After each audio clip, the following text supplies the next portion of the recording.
All right, now we're going to start. Great. Rose, did you pin it? There you go. There, she pinned it. Great. Thank you, Rose. Rose and BM are my mods. Hollow will be... Not BM. Well, BM's a mod. Rose and Hollow will be handling the work for this. I want to thank Hollow for being the mod for Twitch. Kick will be handled by Rose, of course. And for Rumble, I believe Rose made a Rumble account just to mod, just in case. Oh. Okay, and then big. All right. So to preface this, I do want to say I'm in a snazzy suit. Look, I'm looking He's good. Beautiful. I am. What a handsome guy. Wow, I haven't fit in this suit since high school, and I'm wearing over $2,000. Might not look at it, but I am. Rawr, thank you, Hollow. The links to Nines' channel here are posted by my mods. If there's any donations, subs, please go and post them into her Twitch or Kick. Anything that goes to me, like always, will go to my support group. So basically a charity. So thank you for that. But I highly recommend, supporting her for today. All right, let's go ahead and start. You want to say a little bit about yourself before we start? Yeah, for anyone who doesn't know me, I feel like most people here know me. But yeah, I'm Nines. I'm a Fox Girl VTuber, and I'm usually streaming really unhinged horror games or like weird kind of games. And I yap a lot, and I don't really play a character. I'm kind of just myself. That's Hi. All right. Good answer. All right, so we're going to start with personal background and journey questions. The first question is, can you tell us about your journey into becoming a VTuber and what inspired you? So I've always kind of been not like a streamer, but like, like growing up, like I was on like Stickam. I've done like live streams and stuff before throughout my time on the internet. What got me into VTubing was I started playing VR chat, and I quickly realized that I enjoyed editing the avatars more than I actually enjoyed playing the game. But I'm not, I don't have a background in 3D. So like all I could really do was like Frankenstein pieces together from Booth, which was fun. But the 2D, since I have like a background in digital art, it was a lot easier for me to make like my own vision, draw my own model to like my precise, like what I wanted. So the creation of enjoying like making the 3D avatars into the 2D got me into live 2D. And then, like I said, I've always enjoyed kind of streaming and like building communities and stuff online, like in games and stuff like that. So it just kind of made sense that that was like the next step of after making avatars. So yeah. Okay. Question 2. How did you hold your current beliefs and values? Were there specific events or influences that shaped them? I guess like throughout my life, which I guess will get touched on later, other comments, but like I've never really like fit in. It's always kind of like the outsider or like bullied or like whatever. So through being through a lot, as I've grown, I've realized like I don't really have time to try to like fit into like a label approved by somebody else or like the little boxes, that people create for me. So yeah, I guess I don't know. For the most part, like I just try to be a good person. I just try to be authentically myself. Yeah, and if people vibe, cool. If they don't, see ya. I mean, all good. I think most streamers started ostracized for most things, early on. Oh yeah, probably. I think there has to be like a certain level of like introverted, even though like streaming seems like an extroverted thing. But I feel like, yeah, if you're like, alone in your room having the time to do all this, just, Get close to the mic. What? Am I low? Hello. There's Nines. Yeah. All right. Did joining the Vtards change your view on streaming And did leaving restore older opinions you had before joining the group? Um, I mean, like, I had never joined, obviously, like, this was my first time in like a VTuber group, so I wasn't really sure like what to expect. I thought it would be a lot more like carefree and laid back, as it was not like a real agency. Obviously that was not the case. We were under fire like all the fucking time. It sucked. I think it changed kind of my opinion on um which I already have a hard time trusting people, but it kind of made me even a little more weary about that after everything.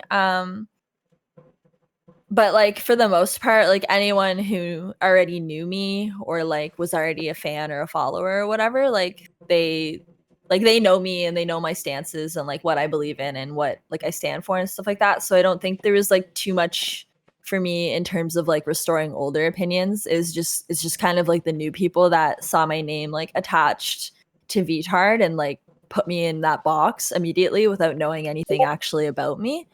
Um yeah, and I think too also from like the videos and stuff that were made about us, it actually changed my view on how I consume media, because there's so many videos and stuff that just kind of lump most of the members together into like the Nazi thing. When not all of us obviously, you know, shared those views or beliefs. So now like when I watch like a YouTube video about somebody else or something like that, I'm asking myself like, did this person actually do like proper research? Did they talk to this person? Like, where is this information coming from? Is this like bandwagon information from a tweet that was never analyzed or like whatever? Because that's what happened to me. So it kind of changed They didn't how I consume scour media. the internet and Yeah. infest for screenshots like I did. Yeah, exactly. Yeah, I think most people don't do that, right? And then you watch like a VTuber takedown or like whatever, you know, content person, like drama tuber or whatever, and like they like all like most of the videos, like they, you know, they were really focused on the Nachizu thing, and that didn't represent everyone in the group. I mean, of course there's consequences, like people always say like there's consequences to what you did. Like what did I do? I joined a group and I was guilty, like quote unquote, by association, but like I actually have never said anything that could fall under Nazism or like racism or like anything like that. But yeah, I'm lumped in with that image because of that. So yeah, like I said, that really changed my view on how I consume media about other people and like other takedowns and like stuff like that, because sometimes like they don't know what the hell they're talking about. Like No. that's what I learned. No. Let's see here. We're gonna move to belief and stances. Nines, your view on pushing children away from transgenderism is seen as polarizing. Not to me, and not to any normal person. I'm just gonna say that. Yeah, thank you. But can you explain the values for this belief and how it affects you and your views on the LGBTQ plus community? You can tell that my mod wrote this one. So I'm a big believer of the LGB being a completely separate entity of the TQ. Okay. I don't understand why something like TQ, that's identity, is being lumped in with something like LGB, which is a sexuality. To me, they're completely different things. They shouldn't be under the same umbrella, and there's many like LGB people that actually feel this way as well. And then when it comes to children, I think that, and like a classic age-old example is like, oh, like like you can't get a tattoo before you're 18 because that's going to permanently be on your body, and you're not old enough to decide that. So why can you decide to take permanently, like, you know, changing hormones or like whatever? And everyone will always argue, oh, it's not permanent, like you can undo it. But no, it causes like lots of other issues like osteoporosis and stuff like that later on, or like just stunted growth and all kinds of things. You never fully develop like your sexual, I don't know what to call it, like organs, like the same way. Like it does affect you. And I think that like kids should be kids, and like they're just not even old enough to like understand. First of all, they shouldn't like it shouldn't be forced upon them. Like kids might ask questions and stuff, but it's the job of like the adult or whatever to kind of guide them. Yeah, and unfortunately, like some are pushed and guided into this. I think once you're an adult and you're able to have like full autonomy and like, you know, rights over your own body, if that's what you want to do, then okay, you know, live your life. But I don't think that it should be like pushed onto children or like groomed into children, just because they're kids and they don't know, they can't fully comprehend, like their frontal cortex isn't even like fully developed yet. Like Yeah. they don't have a logic and reasoning. Like you can't tell me Really like out of like brain permanence, pretty much. yeah, like my little brother, like he would like put on my mom's shoes and walk around and it was funny. But we didn't tell him like, "Oh, you want to be a girl, like you want to be a woman." And even me myself, like I feel like, and I've said it on Twitter, like if I was born, you know, in this day and age or whatever, I was a total tomboy. I hated wearing dresses. I hated anything frilly. I hated anything pink. I always wore big hoodies. I was a skater, like I had a skateboard. Like if I lived in today's society, like I would have had people telling me like, "Oh, you're a boy, you want to be a boy, like take testosterone." Like, but no, I was just a tomboy and that's okay.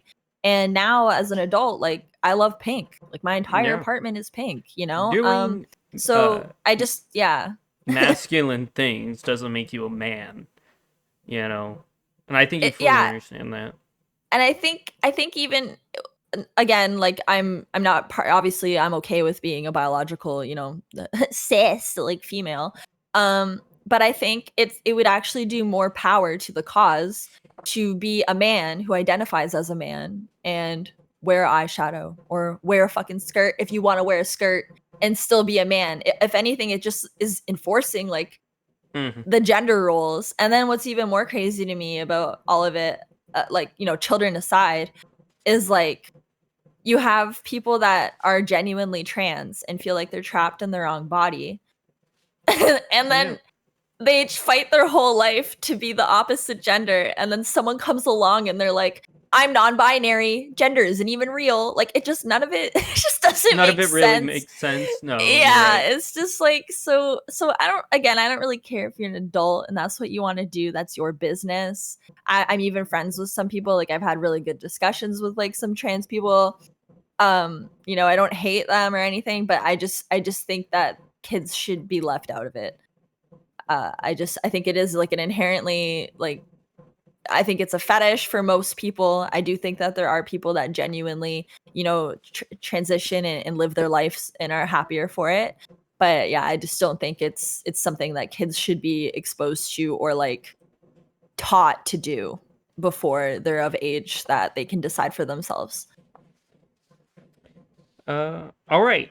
Before we continue, let's do a little bit of a shout out. Saturn followed the channel 7 minutes ago, so thank you, Saturn. I appreciate it. And the other thing is, yeah, for sure. I'm gonna be having a very embarrassing moment being in a nurse dress come Halloween. Yes. So that's something you want to see. Very excited for that.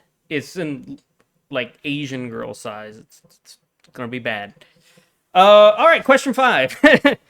You support free speech, even if it's offensive. Where do you draw the line, if at all, and what should be allowed?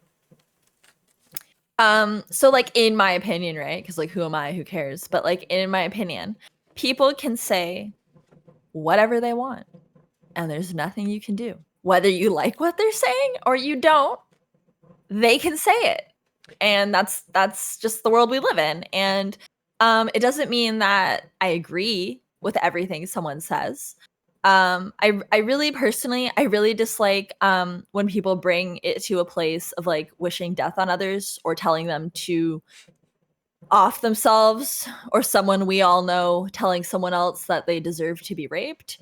I don't think that stuff like that is okay, where you're like actively saying like evil, malicious thing with bad intention. Yeah, like I mean, I'm not perfect. I've definitely in my past, like especially like pre VTubing, like, you know, I've said to people like, you know, like KYS, like, you know, but that's something I try to like not do in my adult life. You know, it was like Xbox Live, like teenager type shit. So I try to not be like that. But I think, yeah, I think for the most part, Yeah, like people can say whatever they want and they should be able to say whatever they want, even if other people don't like it. I think that's like an important thing. Just in general to have free speech. Yeah. Right. And I was gonna say, like, yeah, for sure, like definitely I argue with people on Twitter sometimes. I get into it, but I never go to the point where I'm telling them like I wish they would die or anything like that Yeah, personally. I think free speech definitely draws the line at harmful content. You know, if you're Yeah. threatening, then Yeah, exactly. you've definitely crossed the line. Yeah, I don't agree with that type of behavior. Hobocop in the chat asked for me, why am I doing that? I do any female outfit if it's bought for me. And then whenever I do those streams, it's again all the money that I raise for that goes to my support group, so it's charity. So yeah, so they're all on my throne. That's why I'm gonna do the nurse costume. I believe I have like Neko Para made on there too, at the moment. All right, number 6. The Vtards disbanded. Do you believe this was the best course of action? Additionally, what is your opinion on the original statement of Saturn and Akemi stating a new group after falling out of the Vtards, which we will cover later? It was a wild ride, obviously. I do believe that it disbanding was the best course of action. It was just gaining so much traction for no good reason. And everybody just had their own kind of headcanons about it. There's a lot of hate like coming in every direction to us. Some of it rightfully so, to some members, to other members, not so much. I definitely regret joining. So actually, like, kind of piggybacking off of like your interview with Shiro, me and Shiro had a private conversation in the early beginning and about Miku, and we were like, I don't really know like about this. Like, I'm not really sure how to feel, and also about Akemi's. I believe she mentioned that in her interview, Yeah. actually. Yeah, and about a big turning point also for me. Like, Nichizu was always just kind of the elephant in the room or whatever. But another problem for me was when Akemi did the interview with Godfast, which we all in the group chat advised her to not do, because the way Godfast interviews is kind of like sets you up for failure. Like, it doesn't really matter what he asks you. It's always going to be some kind of like gotcha moment for him. Which I didn't like and could see a mile away, and why I wouldn't talk to him. But she said something about like abortion isn't okay for white people, but it's okay if you're like a person of color or something. And that really bothered me. I didn't really like that. I don't see how you can be like claimed to be, and again, I'm not like the best, Catholic Christian out there. Like, I'm not practicing, but I just don't see how you can like claim to be Christian and then be like, yeah, it's okay to kill this type of person, to have like that level of like racism. Like, that really bothered me. So between that and Miku, me and Shiro were like talking, and I do wish that I left when Shiro left. I think she even says that in your interview, that she thought that I was gonna leave when she left, but I last minute made a decision to stay, which I regret. I don't know why I felt like I had to be like a good group member, or like I had to defend, like, I don't know, like it was a really weird thing. I think we all kind of got caught up in it in a weird mental headspace. Did you feel trapped because of the popularity and engagement? I mean, it was obviously nice. You're like a little nobody, right? And then now all of a sudden everyone's looking at you. Any publicity is good publicity, as they say. Obviously, a lot of haters and stuff, and it was a lot to deal with. But yeah, it kind of felt like, wow, like I'm on the map. And I never, and that's another thing I guess we'll talk about later. It comes up, but it was never like, I wasn't like, oh, clout, oh my God, like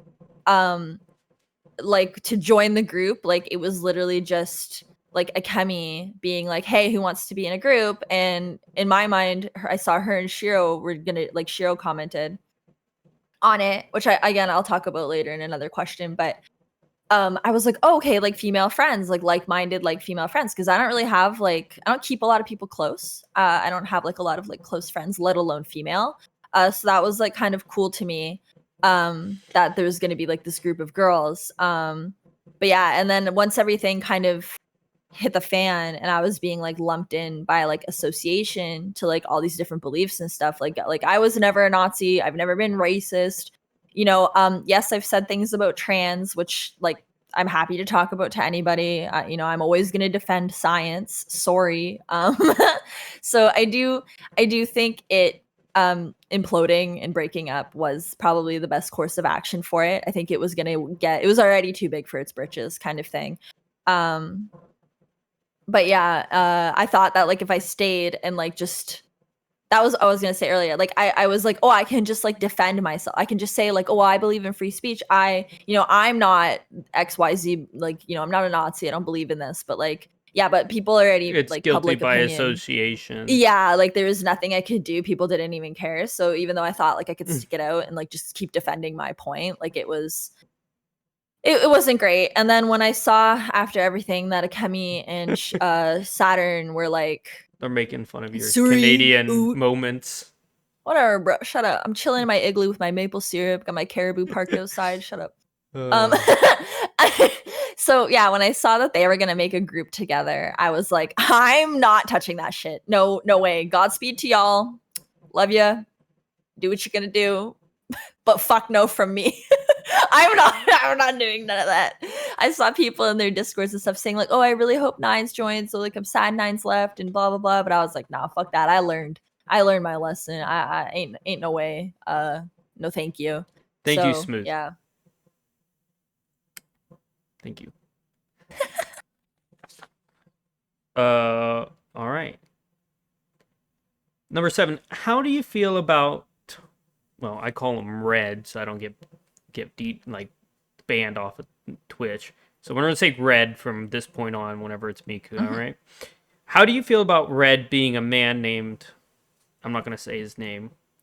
Do you feel betrayed in any way that he lied to you? I always had a suspicion. Like, I mean, I've been on the internet a long time. Like, you're using a voice changer, but to me, it didn't really. And maybe some people I'll get heat for this, but it didn't really matter to me.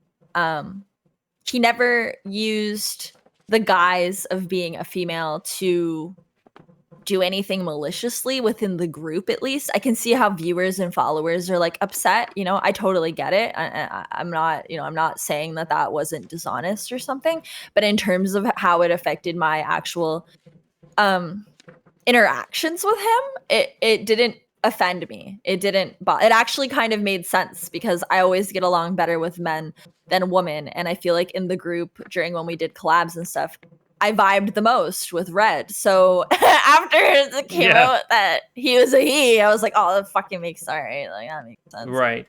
The thing that bothered me actually more, and I haven't really publicly talked about this, because I was kind of afraid of any weird backlash, but now I'm in the fuck it we ball era. Was the January 6th stuff. And I'm not very political, as like I've said, many people know.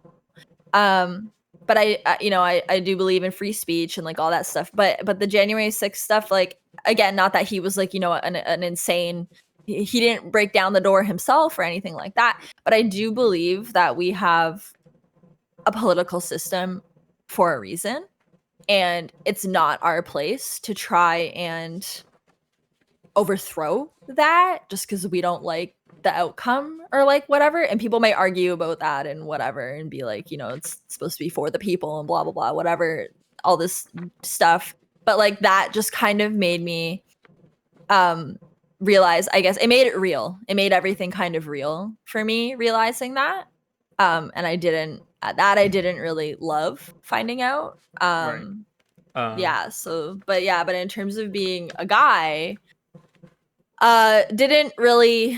wouldn't be the first time in my internet career, I guess. So it didn't really rattle me the same way I think it rattled some other people. All right. So I gotta make 2 points here. One, you said, guys more common. I actually haven't had that issue. Over half of my mods are actually women. I have what, five? Oh wow. 5 female mods? Yeah.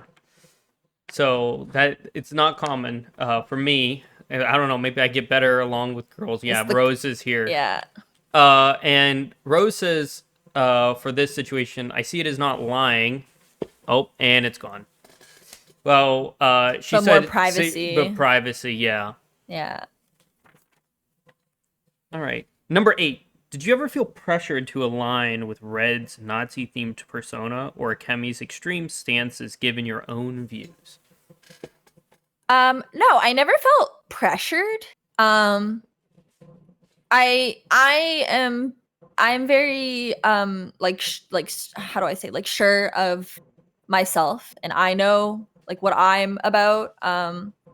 I constantly, most of the time, most of the arguments that I got into on Twitter were actually fighting for my own honor and trying to convince people like I'm not like a Nazi, and then like no one would ever be able to provide any type of receipt or any behavior that I had exhibited that would point to me being that, other than the fact that I was in the group with Miku. They would be like, well, why don't you denounce? Why don't you denounce? I'm like, well, it doesn't take a rocket scientist. We all know Nazi bad. Like, it's not, but like when I'm playing a game with Miku or something, I don't really, it's not like we're sitting there like, haha, like them Jews. Like we're like, it's not even part of the conversation. Like, like it's not anything that is like, it doesn't have anything to do with how I interact with Miku, and that's how I try to treat like a lot of my friendships, like even like trans, for example. I don't care what you are. I don't really care. It doesn't matter what you are for me to like enjoy a game with you or enjoy your company or talk to you, or like where you stand politically versus where I maybe stand politically, right. Or if you like eating fucking apples and I like oranges, like it like I'm a big believer of like not everybody has to be exactly the same. So maybe that kind of like bit me in the ass again, like from the association and just other people dogpiling. But yeah, like public opinion quickly became that I was some racist Nazi. And as the group did carry on, I did kind of become quietly resentful, I guess you could say, of like the public opinion. But also at the same time, I do realize like I stayed in the group and there was consequences to that, and I accepted that. But yeah, I did argue like on Twitter like every single day, like I'm not a Nazi. Yeah. I'm not. Show me where. Like, yeah, no one could, because I'm not. The Vtubers I reached out on Blue Sky would vehemently disagree with you. Yeah, but there's no receipt, like other than the fact that I was in a like I've never done anything, and like I get it, like they can have that opinion, that's fine, like whatever. Like Nova was waiting for a notification. What, did you expect one from your Discord or something? Maybe. Oh yeah, I should have announced it. My bad. Well, I mean, there was an announcement that it was 4:30, but whatever. Rolf, one of my other mods, did make it here. Thank you, Rolf.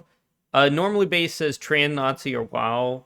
Normally says, yeah, how dare you be friends with a trans? That's very fascist of you.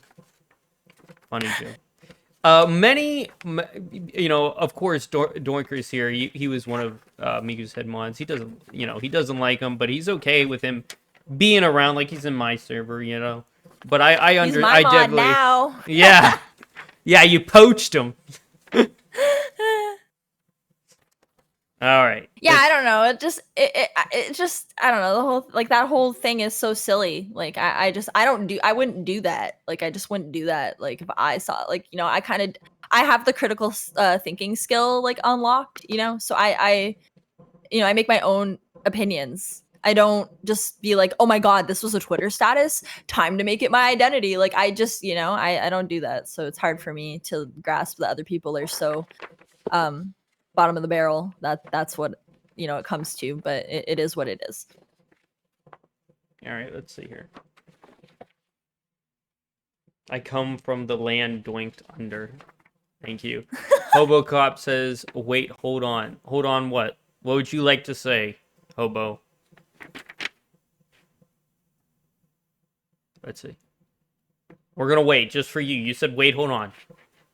We got 70 something questions in here. Oh, he's thinking. All right, we'll go to the next one while he's sitting. Hold on. Okay. All right. This actually is more recent because Shiro just made a tweet about it. But being pro AI, how do you incorporate AI art into your content, and what benefits do you see in using AI? This is always such like a touchy subject for some people. So I don't actually like I'm an artist myself, okay? Like I'm not a professional artist, I'm not selling my art, but I drew my own model, I drew Roger. Like I make a lot of my own assets. I don't use AI for it. I draw it myself. So I don't use it much for myself other than like Roger in my streams is an AI companion. I have AI like voice redeems. Sometimes if I'm writing like a really important email or something, I'll put it through Chat GPT to help me rewrite it or like, elaborate on anything. So like I use it in that sense. I don't really use it personally in the art sense. Other than like sometimes like I'll make like little dumb art or something. Like in Vtards, I made like a lot of AI art for us and stuff like that. But yeah, not so much anymore. I like that my fans from any walk of wherever, artist or not, can make AI fan art of me or like memes or like I don't think it's that big of a deal. I don't think that AI is going anywhere. I think it's a tool that we are just going to keep expanding upon, and it's going to keep becoming more and more and more integrated. So it's kind of like get updated or get out. There's gonna come a time where like it's everywhere, and there's nothing you can do. There's nothing you can do about it. Right. So I'm not scared of it. It doesn't upset me. I think if you're making AI art and you're like trying to sell it as if it's traditional or like digital art or whatever, and you're being dishonest about that, I think that that's not very nice. I think that's a scam. To scam people that way. There's Etsy shops for like VTuber assets and even VTuber models that are full AI, and they do disclaim in their shop that it is AI. And if you still want to buy it, that's up to you. It's there, but at least they're telling you, kind of thing. So I just think when people are like dishonest about it and trying to make like a quick buck off of it and scam people that think they're getting like a real artist's art, I don't think that that's a very good way at it. But otherwise, I don't really care. People can make AI art of me, whatever. It doesn't bother me. Like I said, I think it's wonderful that people who don't have the ability to draw can bring an idea to life. And I also think it's really funny, and I've said this many times, that artists are like, AI is taking my job, AI, and then someone goes to commission them and uses an AI mock-up or an AI reference because they can't draw. And that's why they're commissioning the artist, and the artist sees the AI. They're like, oh, I'm not doing this for you. This is an AI mock-up. It's like, so yeah, I guess AI is taking your job when you're turning away active people who want to pay you because they had an AI mock-up. Like that's insane. Like that's crazy to me. Like they're trying to pay you. Like they're trying to give you their money. Right. Yeah. So number 10. Yeah. What are your goals? Do you have moving forward? So I've been streaming. I've been VTubing for like 2 years, and I think maybe 4 times, not even, I've had a schedule put out for the week. So going forward, I would like to be able to have a more solid schedule that I can actually let people know like what I'm going to stream, and I'm trying to stream more. As you saw, I know we were talking recently and you're like, I can't believe you streamed 2 times in one day. Like, why not just go all the way through like that? At least you didn't stream 16 hours. More. Yeah, I'm working my way up though. I'm working my way there. So I'm trying to go into full-time streaming, even though I do not make enough to really support that, but I'm trying. In the situation I'm in, I have the time and the opportunity to do so. So I'm trying to do that and to keep just building my community. I feel like I've done a good job flushing out like all the extremists and stuff left over from Vtard. And all the people that think like posting a swastika is funny and shit like that, those guys are all gone, thank God. So yeah, I'm just trying to go forward and continue with like my own brand of you know, whatever that is. I'm very genuine, I feel, with my followers. I'm pretty open. Like I said, I don't really play a character. I'm kind of just myself with a avatar, not your traditional VTuber. So yeah, I'm just gonna keep going at it the way I've always gone at it. And just try to stream more. Sounds good. Are there any changes or adaptations you're considering in response to previous and past controversies? Not really. I guess like I've always, even through like Vtard, like I've always been myself. Like I've always been in my own corner. I've always been ready to defend myself. I will always stay true to myself. The minute that I am doing something kind of performative, I won't be enjoying that. And I don't want to do streaming or VTubing or whatever it may be. If I'm not enjoying it, there's no point. I guess like one thing I could say is like on Twitter, like I don't argue the way I used to. I just don't have the same kind of like when I was in VTard and I was being attacked every day all the time, everybody was saying their piece, you know, coming at you. I had like adrenaline, like all the time. I was like ready to go. And I had the time. I have no life. I was like terminally online. So I had the time and the energy to argue in these like 100 long post like threads or whatever. Now I don't really concern myself with that. I might like correct them if they're saying something wrong, just get my piece out there and kind of move on. I don't have the same energy, but at the same time, because I'm not in VTard, I'm not being attacked the same way, so I don't have to like defend myself the way I had to. So, All right. How do you see the VTubing landscape evolving, and where? Well, I've made a little bit of a typo, but where do you fit into that future? So this was it was hard for me to answer. Because I'm gonna be real, I don't watch VTubers. Like I don't watch anyone except my friends. You know, I watched your stream, like I watch Saturn's stream. I watch like, you know, if I'm on and I have time, like someone, you know, that I'm like acquaintanced with. But it's not like I'm not like other people where I'm like, oh my god, like Pippa's live, like I gotta go. Like I don't care. Like I don't watch anybody. So it's hard for me to kind of say about the overall landscape.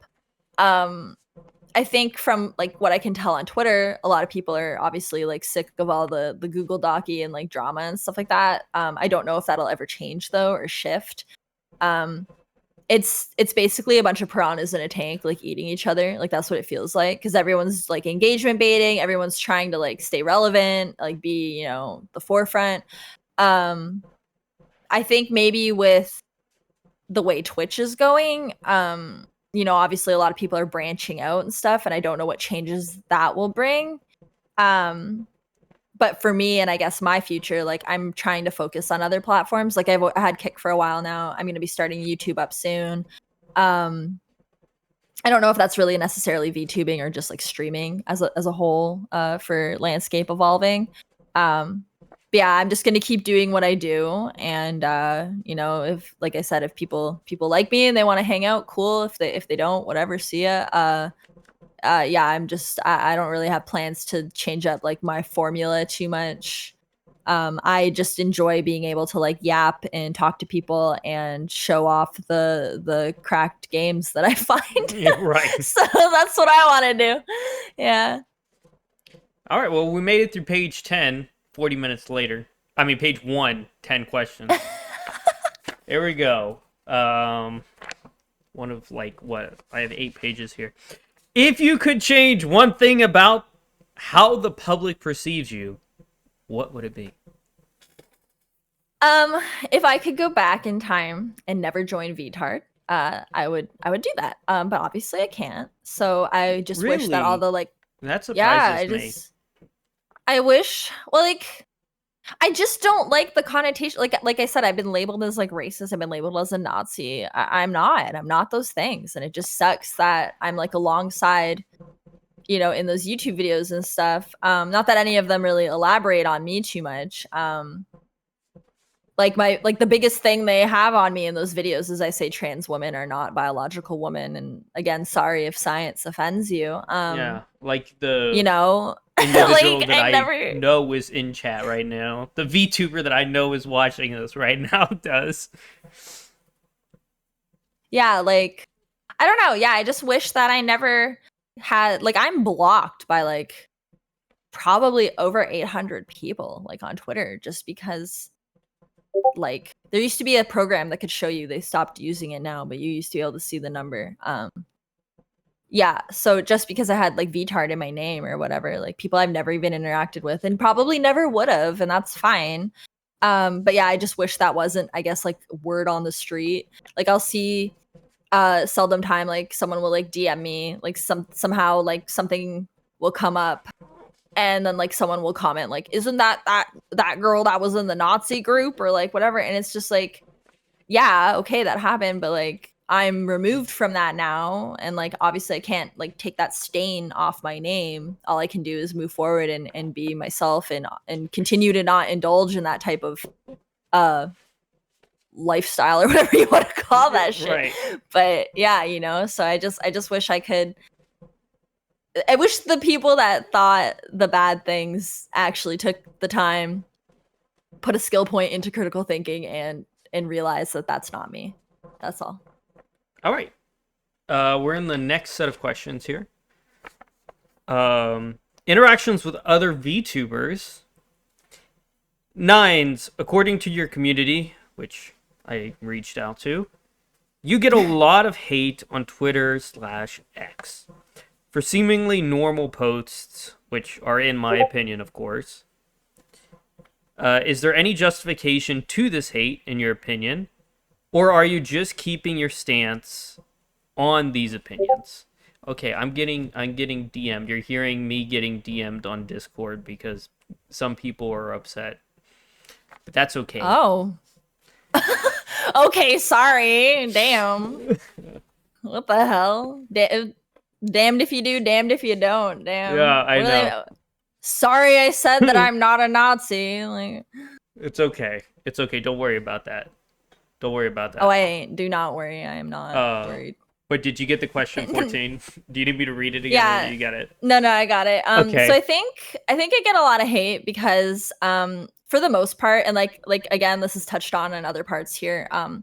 In the beginning of when I joined the VTuber community, I was kind of walking on eggshells. I was like, ooh, like I'm kind of extreme for this like meat and potatoes ass crowd. Like I got some shit to say, but these guys are all like, tee-hee, what would you do if you were trapped in a room with me? Like I don't do that shit. Like I want to say my opinions. So, and I think too, because I don't really play a character, I'm not like playing up some persona. I'm like a real person. I mean, I am a real person, but like I don't have a persona, so like I kind of just say like what I'm thinking, and maybe on things that affect me or that I'm thinking about or that don't make sense to me in the world. Sometimes I feel like I'm saying things that other people are thinking and are afraid to say. So I think that kind of unfiltered, like brutal honesty that I sometimes have, or like bluntness, like people don't like that. They're like, you can't do that, but I'm like, but I can. That's like, who's gonna stop me? So I think people don't like that. And obviously, like, not everyone's always gonna agree with your opinions, and that's fine. Thank God. How boring of a world it would be if we were all the same and thought the same shit. There'd be no room for growth or conversation or expansion of anything. So I'm okay with people disagreeing with me. But yeah, I think like I just say what I think. And again, if you don't like that, no one's holding you at gunpoint to look at my Twitter. Just close your eyes, walk away from the screen. Like, Right. I don't know. Like it's like so. Yeah. So yeah, I that's just where I'm at. Like I'm just a person, and I'm just saying my piece. And if you don't like it, you don't have to read it. Doinkers asks, is it true that Nines hates her fans? Actually, don't hate my fans. I just hate doinkers. Good response. All right. 15. Just kidding, doinkers. I love you. As a former key member of Vtards, what drew you to Akemi's vision when she founded the group? Okay, so 8 ads so on Twitch? Are you serious? Twitch is so... I hate it. I hate Twitch. Anyway, continue. I'm sorry for cutting you off. No, it's okay. Rolf's complaint. So when... Okay, I'm trying to organize my brain. So, like, when Akemi made the initial post, like, wouldn't it be cool to be in a group or like whatever? I didn't know so much about her yet. I didn't really ever talk to her in private or anything. We were just like Twitter moots. And I also was Twitter moots with Shiro.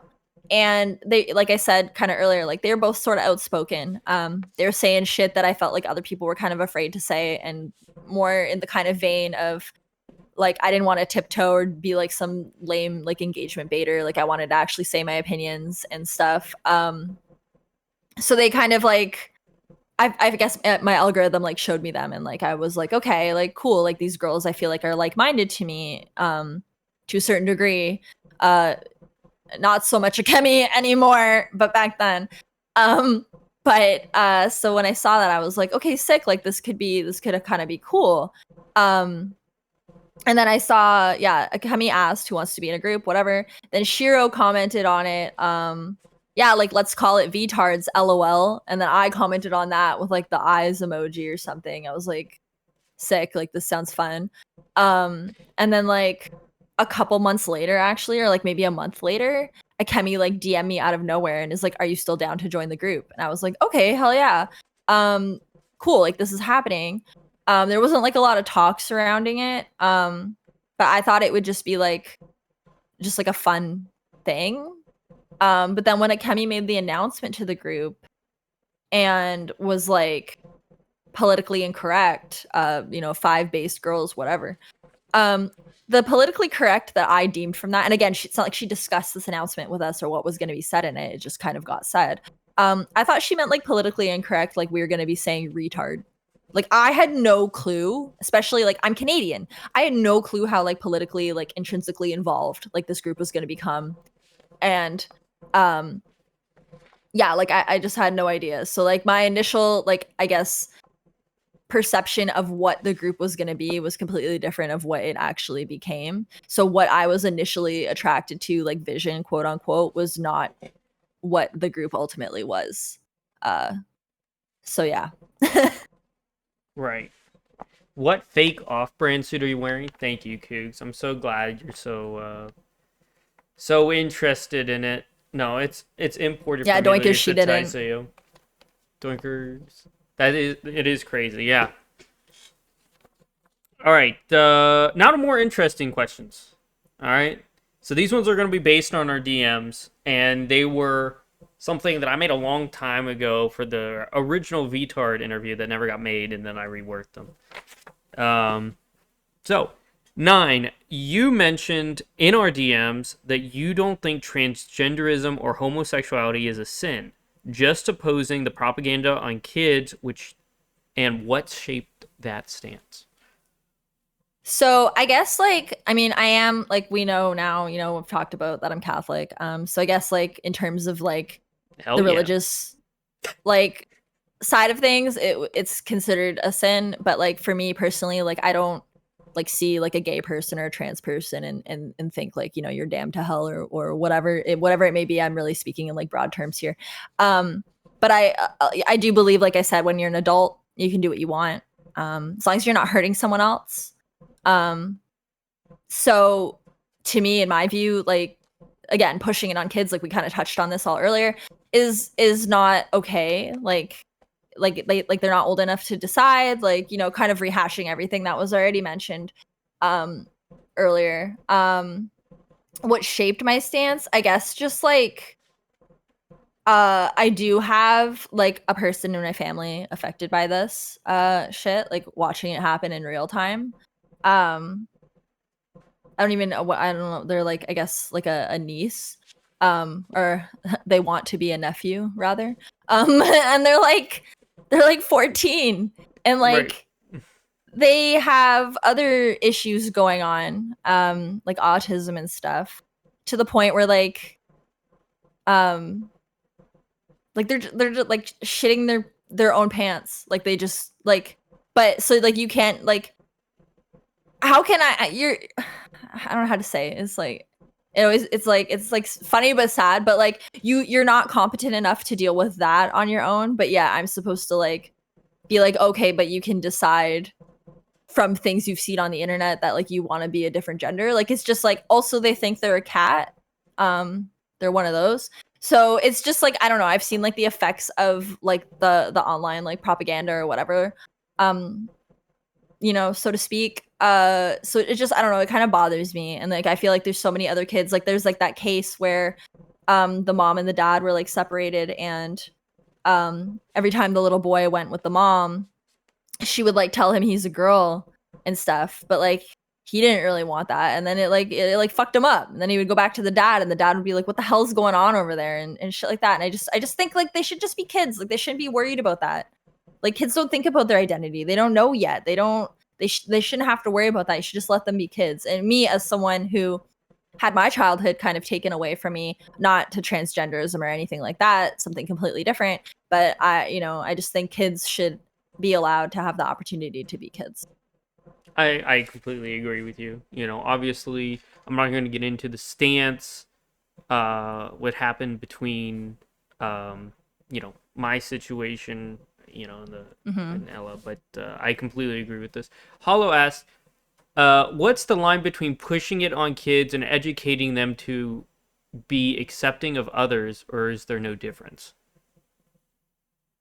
I mean, I don't know. Like, I'm not the authority on this or anything. I think that there's definitely a way to do it. Like, I think like I don't have kids myself, so like I'm not gonna run into this. But I think like if you're with your like for example, like you're a mom, at the grocery store with your son, for example, and you see a man wearing a dress, and maybe your son asks, why is that man wearing a dress?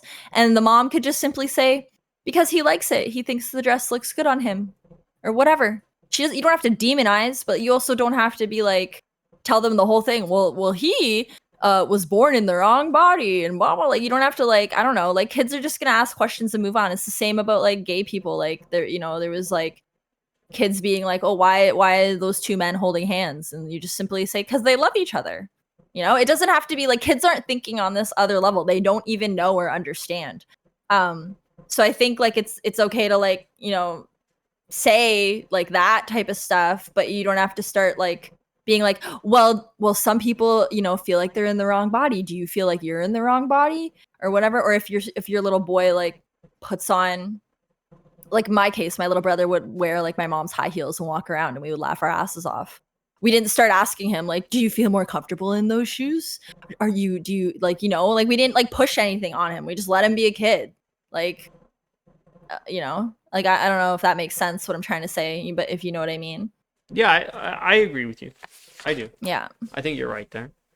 Number 17. You clarified you are a right-leaning centralist, not conservative, despite the Vtard's tides. How did being grouped with Red persona affect your public image, and what surprised you most about the backlash of his persona?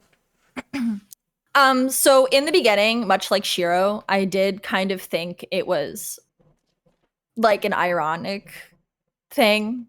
Like we've all been on Twitter, we all have been probably called a Nazi once or twice because we didn't agree with some fucking milquetoast take of someone else. So I thought it was like, okay, well, if they're gonna call you that, like you might as well become it, like kind of thing. But as time went on, much also like Shiro, realizing like it wasn't a joke, it wasn't as simple as that. It wasn't funny as that.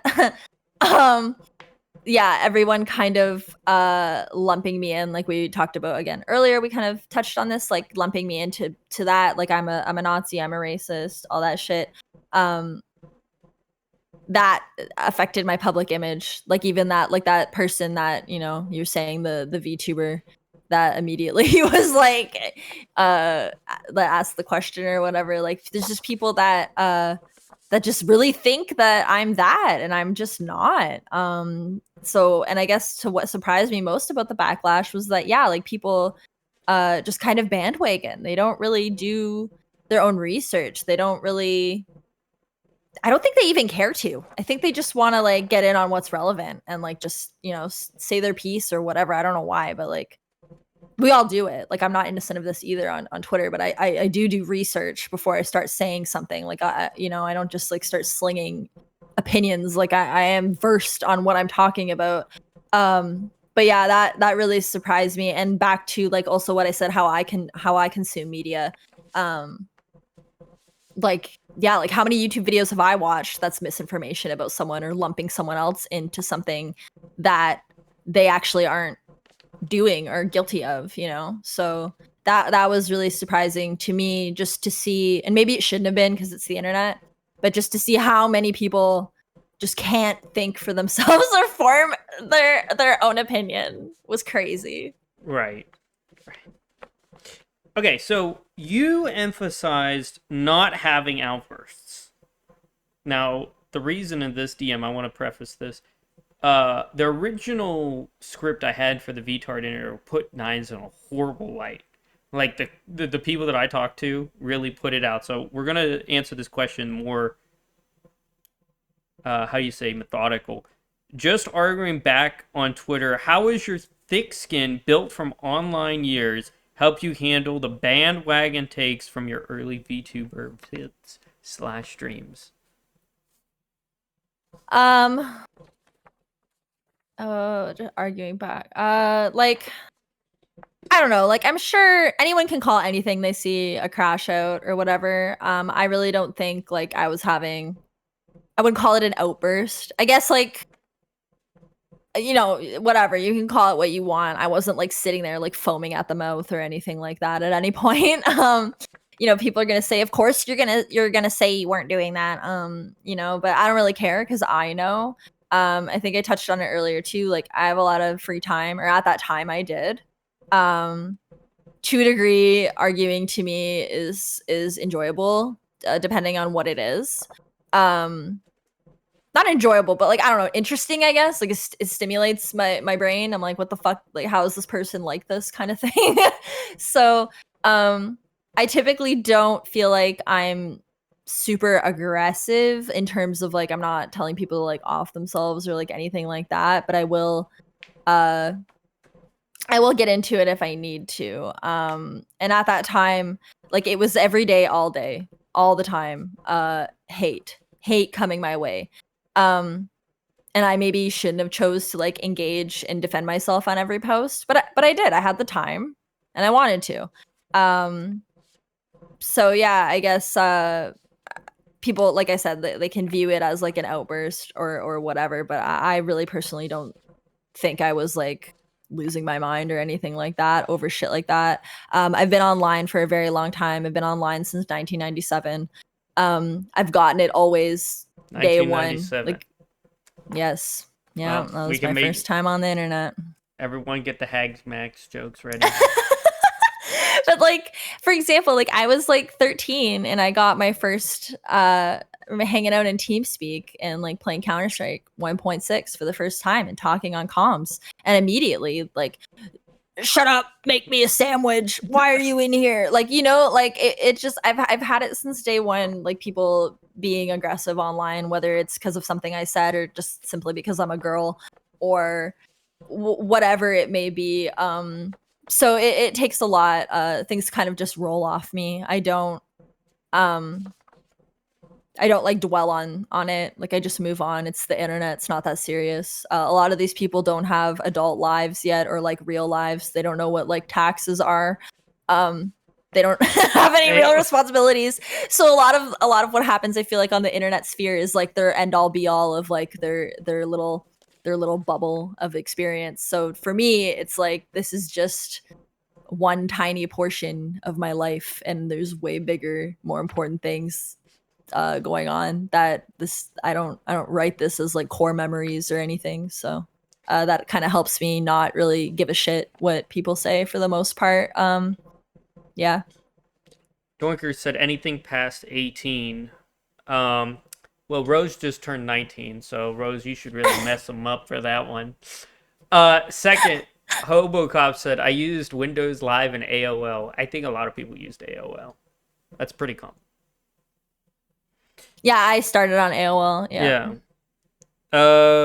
Let's see. 19. Now, this one we went over a little bit already, but we're going to reiterate this here since it was from the DM. You told me people guilt you by association with Red's views. How did that misinterpretation push you to redefine your carefree persona, especially after the group's collapse? You can quickly go over this because I think we went over it. Yeah, I think like again, like kind of touching on the last thing, I maybe came across as more aggressive. Like people were like even thighs in the chat saying like Nines, you were like, what did you go overboard or something? You overreacted. See, like in the perception of others, like sure, right? Like whatever. I'm not gonna like I can't argue with you about your own perception. You know, that's your perspective. But I know that, like I said, I wasn't like sitting there shaking, frothing at the mouth or anything like that. So it maybe like during that time, because we were under attack all the time, every day, all day, like literally hundreds of DMs like telling you to kill yourself, people you know, telling you they're gonna come to your house and rape you, and just, you know, like I wasn't laughing. I wasn't like laughing at you. I was laughing at chat. But no, I wasn't laughing about that. I didn't think you were, don't worry. And even if you were, whatever. But like I laugh about it now. But yeah, like I definitely maybe was a little bit more aggressive or like quick to get heated or get into it, because you feel like you're in a constant state. Like I said, there was adrenaline like the whole time. You feel like you're in a constant state of like fight or flight, and I'm a fight kind of person. I don't easily back down or fold. So yeah, that kind of maybe changed at that time, but at my core I've always been me still. After the group like collapsing, you know, I've kind of been able to just chill. I don't feel that adrenaline anymore. And I've just kind of been able to get back to like regular programming for me. So right. Let's see here. Okay. In our exchange, you said you accepted the consequences of being in Vtards, but aren't a Nazi, quote unquote. How do you feel about the VTuber community's wildfire rumors, like from the blue sky liberals I reached out to? Do you feel like they've misjudged your down-to-earth nature?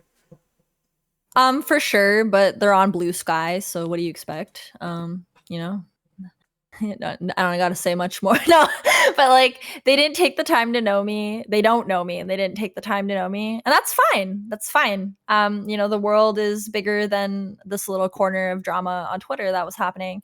Like I said, I personally look into things before I start slinging labels on people.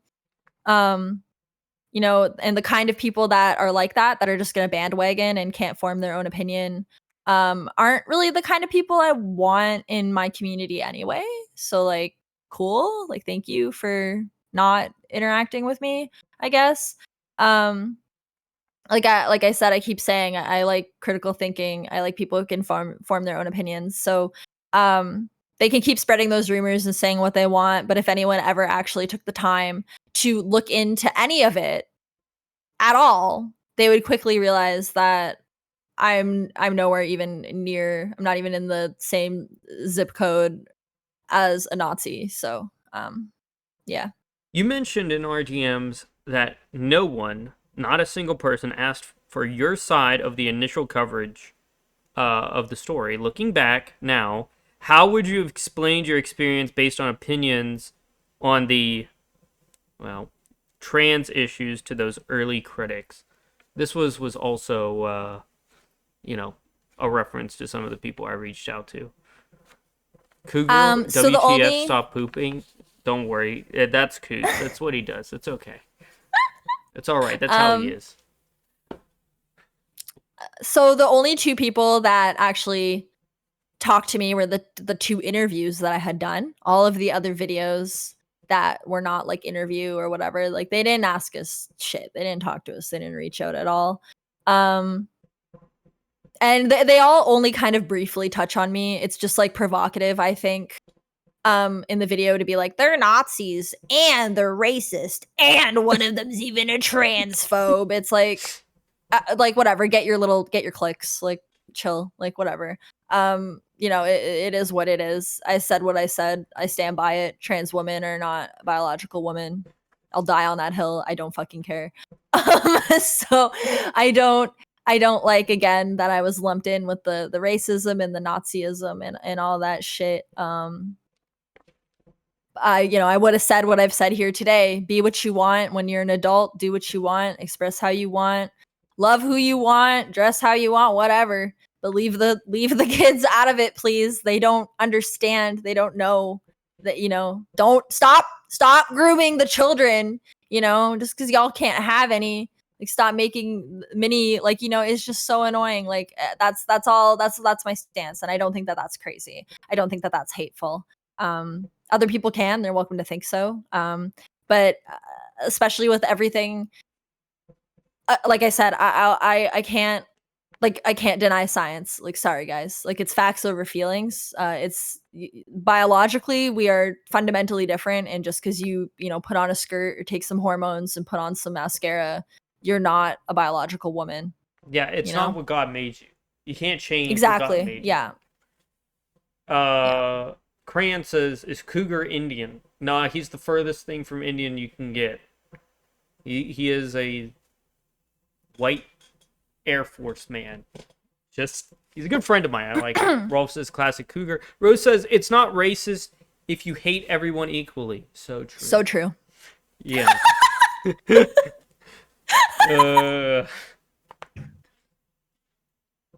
Let's see here. Oh, man. You told me you're responsible despite the former group's extremist label. How was you're reasonable? Not responsible. Reasonable. I can't read and dyslexia. All right. Extremist label. How has clarifying that in recent telenom answers? How do you say that? Telenom? Telenym? Yeah, telenym. I don't know. All right. Telenym answers. Like on bullying, helped you rebuild trust with your fans who saw you just as terrifying back then. And I put terrifying quote unquote because an actual person wrote that word to me describing Nines. Bruh. All right. Okay, so that's what I opened with my answer that I wrote. Like, I don't know how anyone can think I'm terrifying. I'm pretty like small potatoes. I don't know. It's not like I have pull on anything. I have no idea. Unless they are trans or something, and of the opinion that like I hate all trans people or whatever the heck.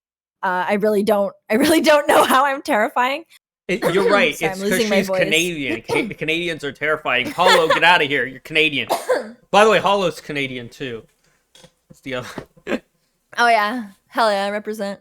I would say usually the people that really have a problem with me are trans, and they're the trans people that are in favor of grooming kids. They don't like that I am against that or speak out on that. I've talked to many people in DMs from like the posts that I've made about trans not being biological, etc. I've actually had many trans people reach out to me and they're like, I agree with you. We have good conversations and we talk, and that's the stuff people don't see because it's like behind the scenes. And I'm also not out here trying to like get my little like brownie points by like screenshotting the conversation being like another trans person agreed with me. Like I don't fucking care about like any of that, but yeah, I think most of the people that really have a problem with me are trans and don't agree about the children thing. Speaking of trans. And then I didn't reply on that telling him that I was bullied or whatever for any like ulterior motive or any reason other than just being honest. It just is what it is. I don't know if anyone can relate to that or like whatever, this just was my honest answer to whatever the heck. I don't even remember what that question was. Or I think it was like, why are you the way you are or something. And then about rebuilding trust with fans. I don't think people who left me or my community when they saw that I joined Vtard will end up coming back. Like I said, those people don't seem to be very capable of thinking for themselves. I think I'm stained forever in their view and whatever. It is what it is. If you have a problem with me for my takes or like a post I've made on Twitter or something I've said, to me that's completely different and that's valid. Not everyone has to agree with me. That's the beauty of the world, right? We're all different. But if you just saw that I had Vtard tag in my name and like blocked me and started like shaking and crying, there's not much I can do. Like there's not much I can do about that. And like, stay in your safe corner away from me, I guess. Since that was so terrible to see a tag in my name. Like I don't know. I've really never really done anything to anyone. And anyone that I have like gone toe to toe with has done something to me. I think there's like one person in the entirety of like my online career that I've dragged on Twitter, and it's someone who blatantly was copying every single post and my design and all that. So yeah, I made a call out. I got sick of her trying to steal my entire identity that I work very hard to maintain, and my design and all my things that I do, and the way I talk is me and myself. So it feels extra scummy that you're like trying to emulate and become me. So that's like probably the only person I've ever made like actual like huge call out posts about was that situation. Other than that, I don't really think I'm a terrifying bad person, but Rolf being retarded here. I don't know how Canadians spell stuff. Classic Rolf. Rose says to make the mods happy, they just bully me. That is true. They do that a lot. Crayon says they don't understand the things Nine says on Twitter. Yeah, I mean, if you really read Nine's Twitter, I mean, you can get a lot of context. Ledger Matt says Nines is one of the most chill people, to be honest. How sweet. Yeah. All right, we're on page 3. Hour and 11 minutes in. Yay. We're going to be here forever. It's going to be great. 9. There was a controversy with Nara over transgender issues. Now, let's preface this question too. She told me she didn't even remember this, but three people I wrote to on Blue Sky, this is what they started with and what they knew her for. Can you please explain what happened and your perspective on it? I don't remember. I only remember like a couple of interactions with Niara. I'm gonna be real. So at one point during Vtard, Sylvie or whatever the fuck the like weird guy who calls himself a himbo or what, I don't really know his full name. Sylvie Sparks, maybe? I don't know. I don't remember his full name. He made a post calling out, like he named each of us, like the Vtards, and then had something like written beside our name, like Nachizumiku, Nazi, Akemi, racist, like Saturn. I don't remember what he said about Saturn. And then when they got to my name, they were just like 34 question mark. Like as if that's like a crime adjacent to being a Nazi somehow. I don't know. That's all they could say about me. Like I said, there's never been any, actual evidence or like I've never been a Nazi or racist or anything. So Niara and AC Valens, I think, replied to that. Something to do with that, like, oh, I can't believe she's 34, like get a life or like something. And then I started arguing with them. And I got into it with Anna Valens or anal violence, whatever, and she was like, you're like 34, like go do something, like go live your life. And I was like, you know what, you've inspired me. I'm gonna go get a butt plug and like hook it up to Roblox or whatever, because that's what she that's what he did. Yeah, they played Fall Guys or whatever with like a sex, like a vibrator sex toy, and every time one of the people in Fallout, like, which is mostly children, Fall Guys, I want to calling it Fallout, Fall Guys, got near them, it would like vibrate. So like it's kind of fucked up. You're playing like a children's ass, riddled game. This is like fucking weird. And then there's like expose videos I about can't like believe them what I'm having hearing, like to be honest. POCD and stuff like that. So then I did a stream where we watched the Anna Valens video together. And then obviously Niara, was going to defend AC or keep calling AC Anna Valens. And like there was a couple like offhand posts that like I probably didn't need to make about Niara. Like there was a video like Niara had where they were like I can't even like talk in this Valorant lobby because all the boys are hitting on me or something. And like when you watch the actual video, like no one's hitting on him. Like no one. Like they're kind of like low key making fun of like the femboy voice. So I retweeted that and I said I wish I was this delusional and confident. Which I thought was funny. Like whatever, it is what it is. Like I maybe shouldn't have done that, but it was funny. We were like slinging shit at each other at the time, Then later on, like Niara made a post about being really upset that they spent thousands of money on voice lessons, but people still misgender them. So I was like, which is it? Are these people flirting with you because you sound like such a woman, or are you crying because you still sound like a man? Like, which is it? So I think I commented on that. And then somewhere also along the line or around that time, there was a rumor that Miku or Red was 17, despite being doxxed and being absolutely not 17. So I can't remember if it was them or some of their followers, tried to start this like campaign against me that I was a pedophile for being in a group with a 17-year-old. He wasn't even 17. He's like my age. So then I started, fighting back saying, people that follow Anna Valens calling me a pedo is like actually insane work. So that's all I really remember about anything about Nara. So I don't know what other people are like, shivering in their timbers down about for me. Like I have no idea. Like I really don't. Blocked me on both Twitter and on Blue Sky, and she's the only one that's ever blocked me on Blue Sky. But I'm not giving her the benefit of the doubt anymore. They blocked me too eventually, which I thought was so funny. And when I posted it, I was like, oh my god, I posted the block, and I was like, I joined the club, and fucking Tectone commented on it. I was like, oh my god.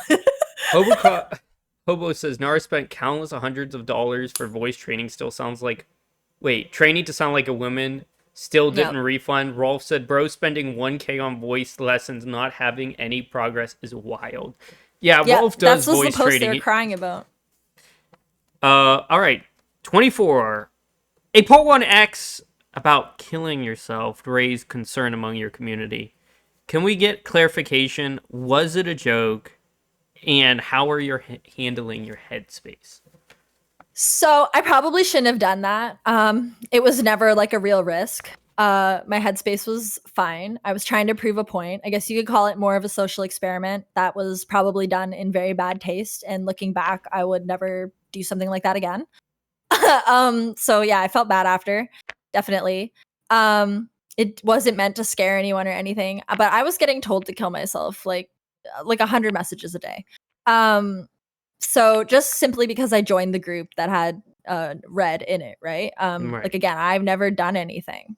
So it was like to kind of show like the tolerant, side and how they really are.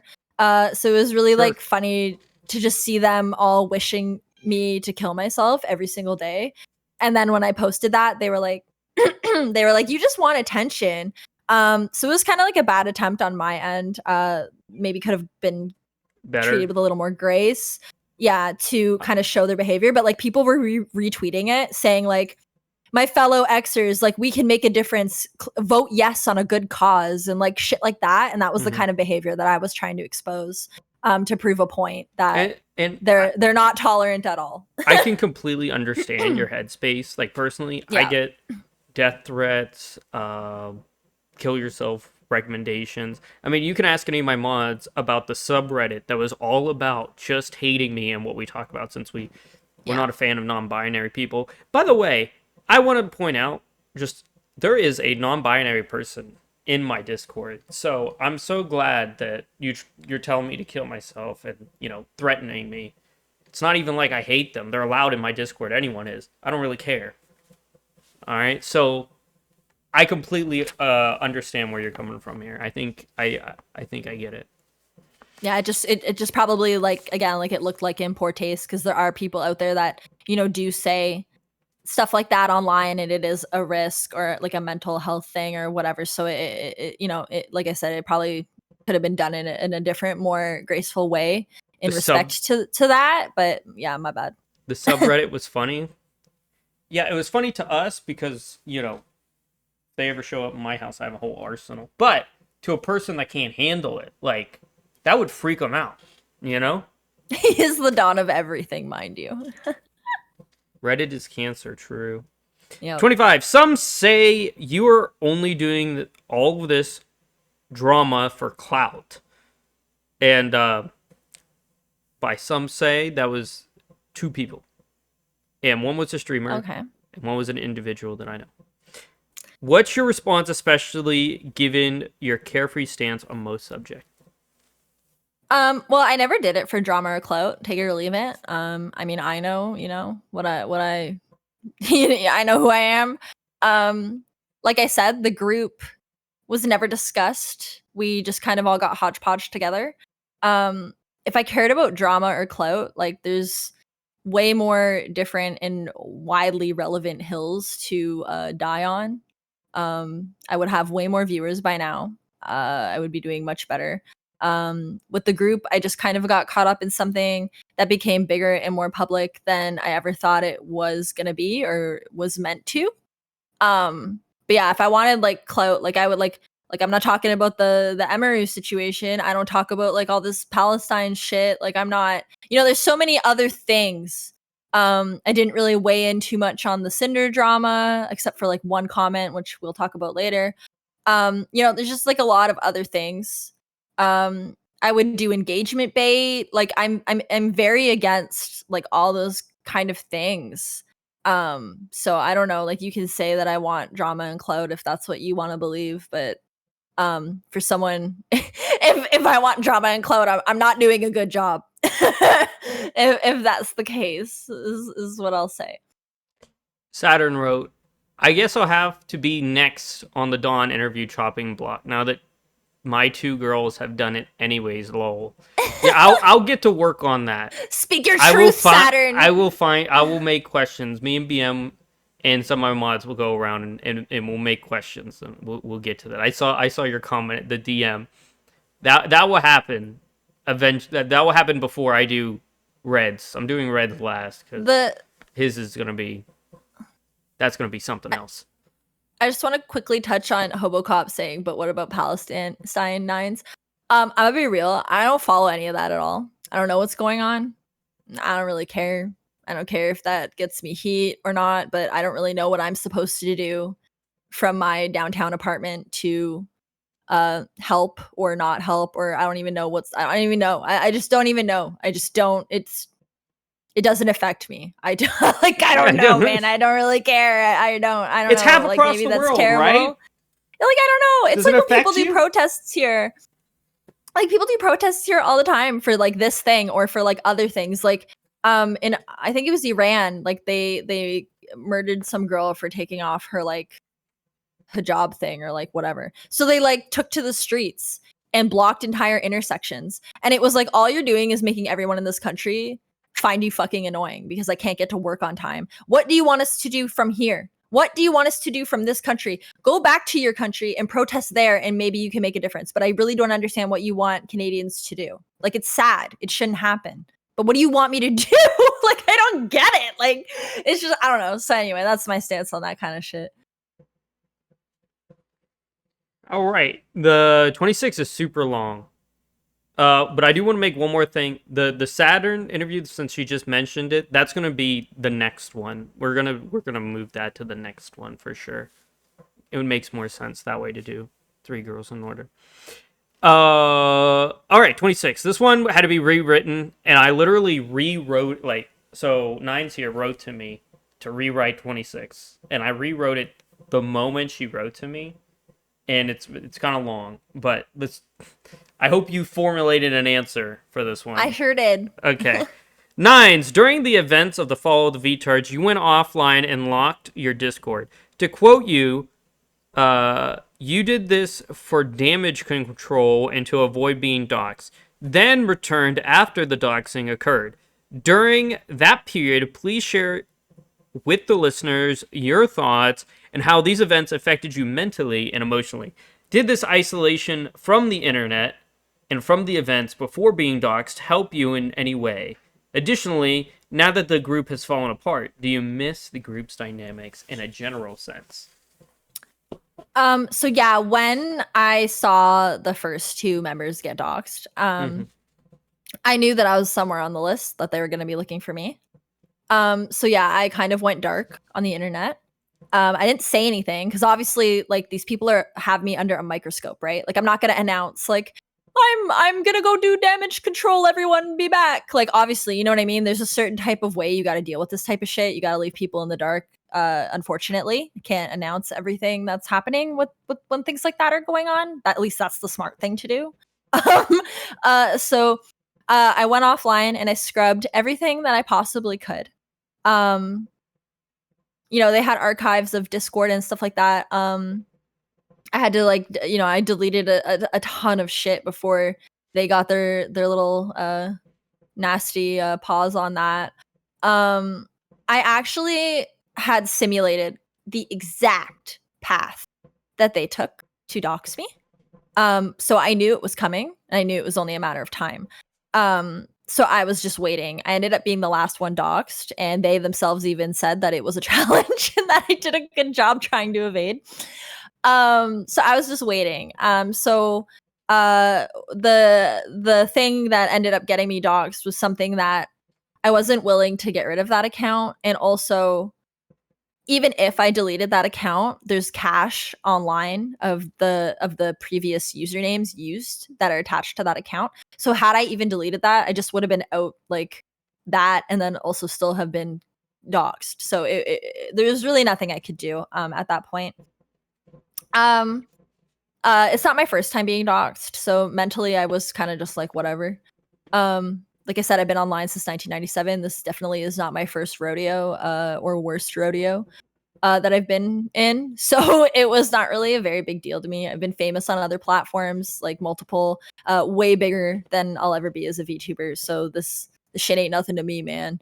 So I kind of just went back to regular programming. Once like I saw the announcement that I had been doxed, I was like, damn, they got me. And I just kind of came back because I didn't need to hide anymore, scrub or do anything. The cat and mouse game was over, in my perspective. So I was like, whatever, I'll just come back. Fuck it. Like, I definitely felt bad for the others. I'm pretty sure that they're not from the same corners of the internet as me.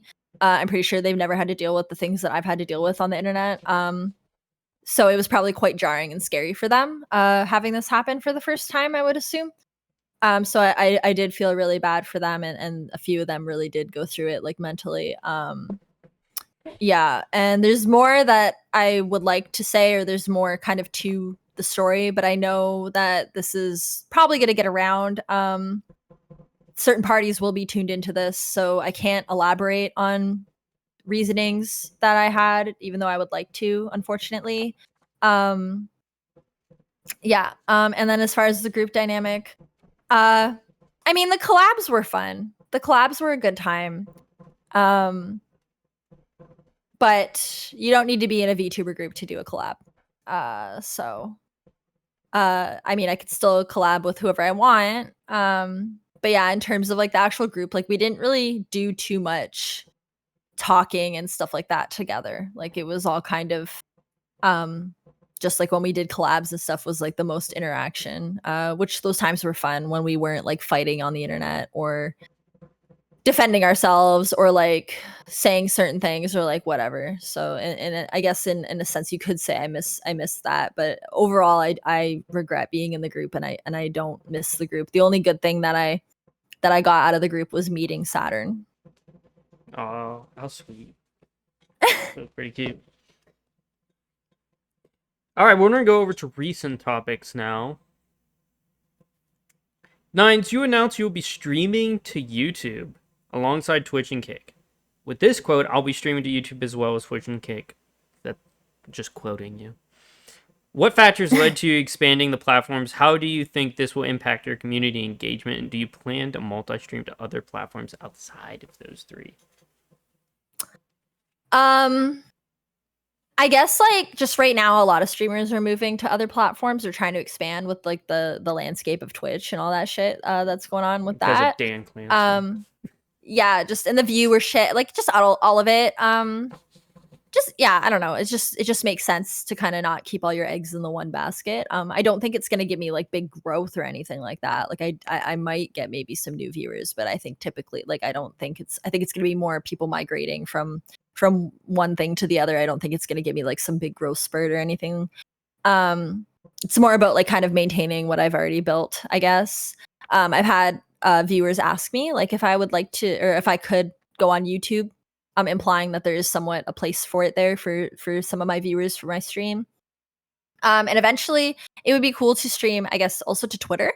But I'm still kind of figuring out the back end and stuff and how I want to set things up and deal with that. And there's a lot of stuff about Twitter that I don't like understand. Like, do you have an on-screen chat, etc. type shit that I just have to look into, and I just haven't had the time really to sit down and really dive into that. YouTube will be an easy integration for me, but the other platforms will probably be a little bit of a learning curve, I'm imagining. You're not going to stream to Rumble? But yeah. Canadian. Really? I don't know. I don't want to have to use a different studio. No, well, like, I use Rumble Studio because I'm going to try to join the creator program, but you can just go through OBS. Okay, then maybe I'll check that out. Then. I've just never heard of it. Like, I was really adverse to Kick for the longest time because I was like, well, no one fucking talks about Kick. Like, who cares? What do you mean? Red was on Rumble since he started. And that's the only person I've ever heard in my entire time on the internet that... Really? That's the only reason why I even know what Rumble is. So that's why. But maybe I'll check it out. If it's Canadian, that's kind of cool. So I'll check that out. Yeah. It surprises me too, actually, that it's Canadian. You're uploading your VODs to YouTube to avoid Twitch ads. That's what I wrote here. Promising more. How has this shift helped your recovery, and what's one recent stream you're most proud of sharing? So I don't think it's really helped recovery. Like, I don't really know how to gauge that. I mean, there's people that sometimes miss my streams, and I'm sure like, you know, appreciate the VOD instead without ads or whatever if they're not subbed. And also on Twitch, like, your VODs don't stay forever. So it's kind of like a nice way to just archive stuff and slowly kind of build my YouTube. I have over 1,000 streams on as VODs on YouTube. Yeah, I'm getting into the swing of like editing, like, you know, downloading and all that stuff and making thumbnails and whatnot. I'm getting my feet wet with that. So yeah, and then a stream that I'm recently proud of sharing was, I think it was the night before I moved. I played Lost in Vivo from start to finish, which I wasn't planning to do in a single stream. It was about 6 hours or so, maybe a little more, maybe a little less, can't remember. And I was playing it, and I had people in my chat that were like, you know, damn, like, I was gonna go to bed an hour ago, but now I'm invested. Like, I watched this far, and I was like, me too, man. Like, I usually don't stream this long, but I gotta know what's going on in this game. So it felt like a really nice kind of like collective like moment where we were all like really invested in this storyline, and I had people that were like in that stream with me for like 4 or 5 hours. Like, we were like discussing theories and like you know, it was kind of a weird game. So that was a really fun stream that felt really like the community of it was really strong, and it, you know, it just felt right, felt good. You defended Cinder's 1,000-page doc, calling critics, quote, simpletons, for complaining about the time it took. How has that situation influenced your view on collaborations with quote-unquote controversial creators like herself? Now, I defended Cinder before too, so I'm in the same boat. So I don't like... I mean, again, like like I said, like of the mind of like kind of finding out everything before you start like shit slinging. So it was cool to, I guess, see her side. I did read the document. It was quite the read. I get it. It's a lot. Mm-hmm. But at the same time, like people were complaining, and I was like, well, how many tweets do you scroll past a day? Think about how much you read just doom scrolling. Like shut up. Like just read it if you know, Mm-hmm. you can't complain that she didn't reply or she like, you know, whatever, and then she comes out with this thing explaining herself and you're like, well, I'm not reading all that. Like shut up then, you know. And then the thing about the collaboration, so I never had aspirations to collab with anyone big like that. I don't think I'll ever be big enough or like relevant enough for anyone with that number of people to like even acknowledge my existence, which is fine. I don't really care. To me, they're just people. Like I know other people like kind of like shit their pants, like, oh my God. But like she's just a person like you or me. It's like if I saw an actor at a restaurant, I'd be like, okay, that's kind of cool. But I wouldn't like lose my mind and go ask them for a selfie or anything. Like he's just a dude, you know? So I don't really actually care about that. I think that was like kind of a misconception that came from that telonym of that person who was like asking telling me that now would be a good time to try to collab with Cinder because she's like at a low or something, which is also kind of like fucked up in a way. Like Business like what advantages, right? That's a quote yeah, from her, by kind the of way. weird. She used the word business. Yeah, so that's where that comes from. I mean, would it be cool? Yeah, I guess it would be good for my growth, but it's not like I'm a big fan. And you Right. know, I'm like I see people on Twitter that have like they're off the goddamn goop. They're out of their gourd. They got like 600 followers. They're literal who's. And they're like, guys, like I really want to collab with my Oshi Shy Lily. Please share this. We can make it possible. I'm like, I don't know. They're never gonna. It's not. It's sorry to break it to you. They're never gonna. This is funny, but the reason I defended Cinder was because someone that Cinder collabs with is in my management agency. And I heard the situation separate from when it came out. So I won't say who the VTuber was, obviously, because I wasn't DM'd by this person. She was just talking about it. Well, it's a her, obviously. She was just talking about it in the management group chat. But I don't know. It's kind of scuff. Not gonna lie. But yeah, I don't know. Like it's.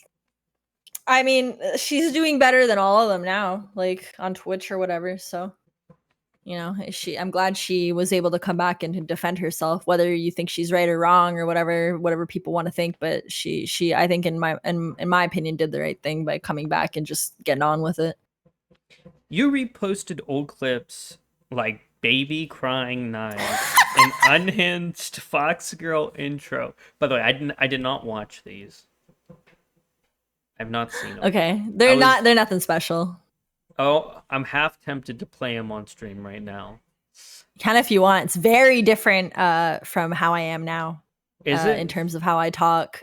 Yeah, a little bit. I'm more like, hi guys, like like, and now I'm like, what up, bro? Hell yeah, brother. Like All right. Reflecting on your growth, how have these throwbacks helped you get back into your old self? So I don't know if they've helped me get back to like my old self, because that was something I've already like kind of evolved out of. In terms of like I said, that was the comment where like the kind of I was tiptoeing around and didn't know what I could or couldn't really say yet. I was still kind of at the whim of like the community being like snowflakey and woke and shit. So I don't know. I mean, it's nice to see how far I've come and how much I've been able to like develop and feel more able to be genuinely myself as my VTuber.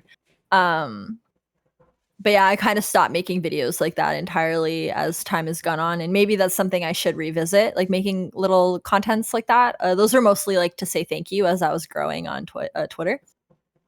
But lately, I've been mostly just focusing on trying to stream more in general, and getting my Discord like popping again, because I used to be really active in my Discord, and then I got really burnt out on it. So I'm just trying to kind of get back to the roots that I started with, being really interactive and stuff like that. I feel you there. Like my Discord is literally just for us to sit in VC together. So you actually taking effort to do more than just that is admirable. Yeah, it's when I started, I talked to everybody all the time. I really tried to give time to every follower and answer and chit chat and everything.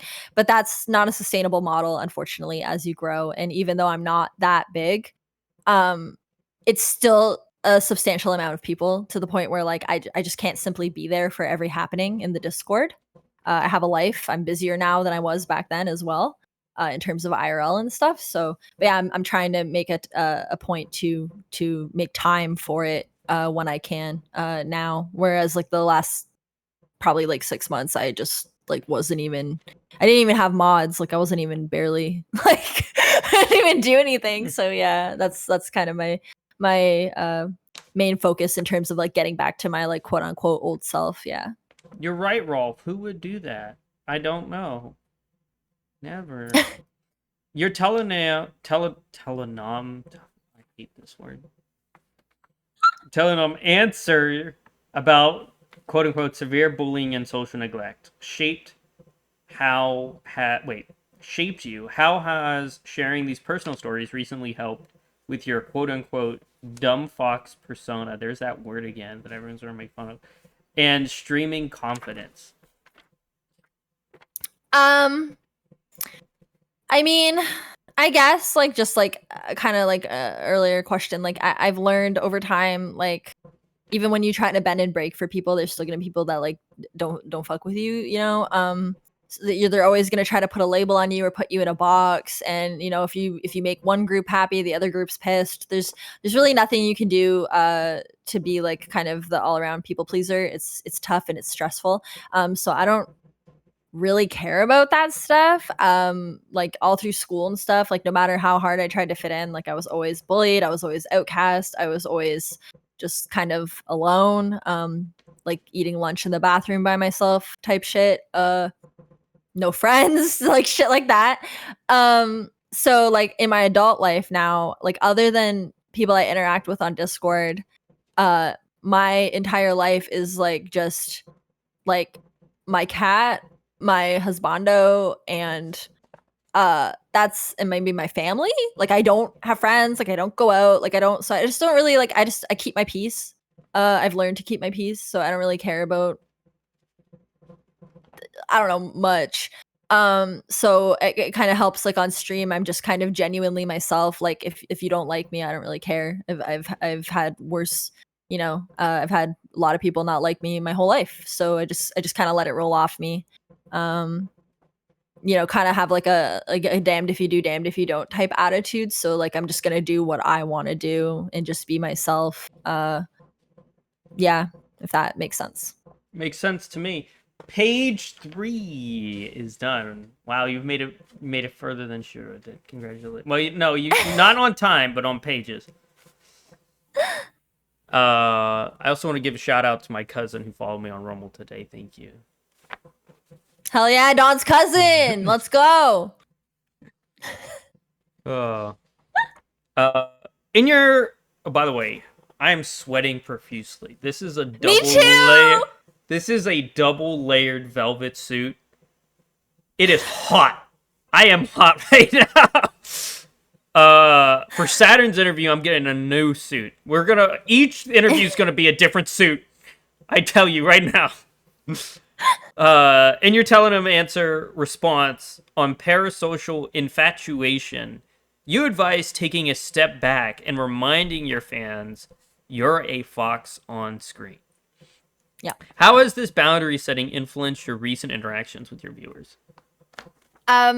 So just in general, like I refuse to be parasocial, or I do my best not to be. I do have a couple of like friends that like I might make, like even at the beginning of the stream, I said to you like, "Ooh, what a handsome man," but I know you're not gonna like go to sleep tonight thinking about that comment, you know, like you're a good buddy, I feel like, so I can say that to you without it being like, I actually misconstrued. totally forgot that you even said it. Yeah, see, exactly. But there's other people where like maybe you'd say something like that even in a joking manner, and they don't have like the social ability to like compartmentalize that separate. Like they think like it's real or like whatever, like like I'm hitting on them kind of thing. So I'm very careful with how I say things sometimes to certain people. I'm also very, very open that I have a husband. I've always been open, much kind of like in Shiro's interview. Like I think it's like she was saying. I think we have like kind of the same stance on that. That it's just better to kind of let people know. I definitely don't agree with people who do like the GFE type shit. I think that there's a lot of uh mental unwellness, and I think there's a lot of loneliness, especially I think men have it really hard, and I don't want to be in a scenario where I am enabling someone or taking advantage of them being in a vulnerable place like that, just for money. I hate that. So yeah, that type of behavior and stuff is not welcome in any of my spaces, and I will always shut it down, and I will always be transparent.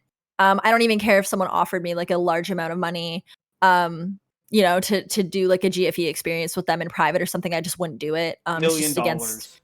Yeah, I just wouldn't. No, No. I wouldn't. I wouldn't. No, it's just so I'm a very like like integrity. Like I just wouldn't. Like I'm not only like profiting off of like that, but I'm like whatever, like your fantasy or whatever. Like I don't know where you Right. stand mentally, like whoever that person is. Like I don't know what I'm enabling. Like you know what I mean? Like it's dishonest. It's I can't, like I just don't like that shit.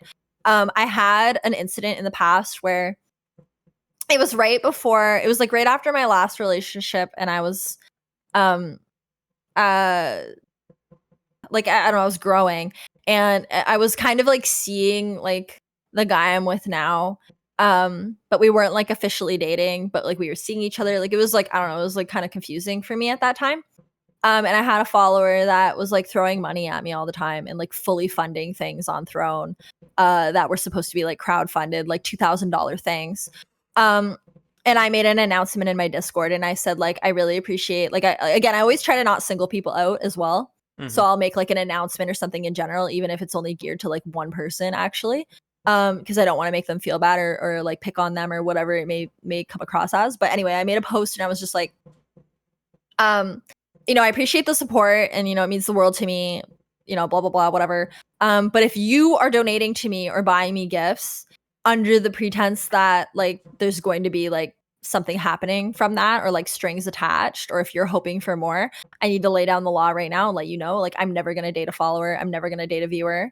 It's just not happening. So please only donate or support me if it's out of genuine like want to support me, not because like you think that I'm gonna get interested in you or something. I made multiple statements like that, and this person still kept donating and donating and donating.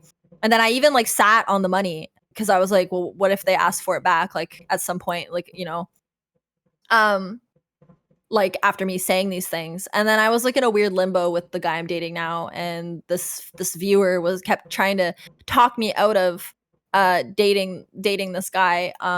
It sounds very And stressful and unhealthy. it was kind of crazy. And then he wanted like to play games with me one-on-one, and this was before kind of I had a feel for like what it was going to be like VTubing, like this type of interaction.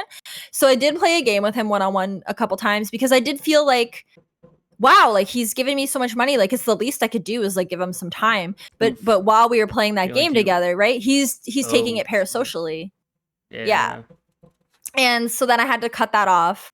And then when I announced that I was dating the guy that I'm dating now, he did not take that well and ended up leaving my server. And that's fine if that's what he had to do to separate himself. But it's just kind of crazy to me because I have told you every step of the way that I'm not interested in you and I'm never going to be. And please don't donate to me. You can't buy my love. And that's why I sat on the money, and he even offered the money and everything back, but he didn't want it. So I ended up keeping it. But I did extend Good for that. you. Yeah.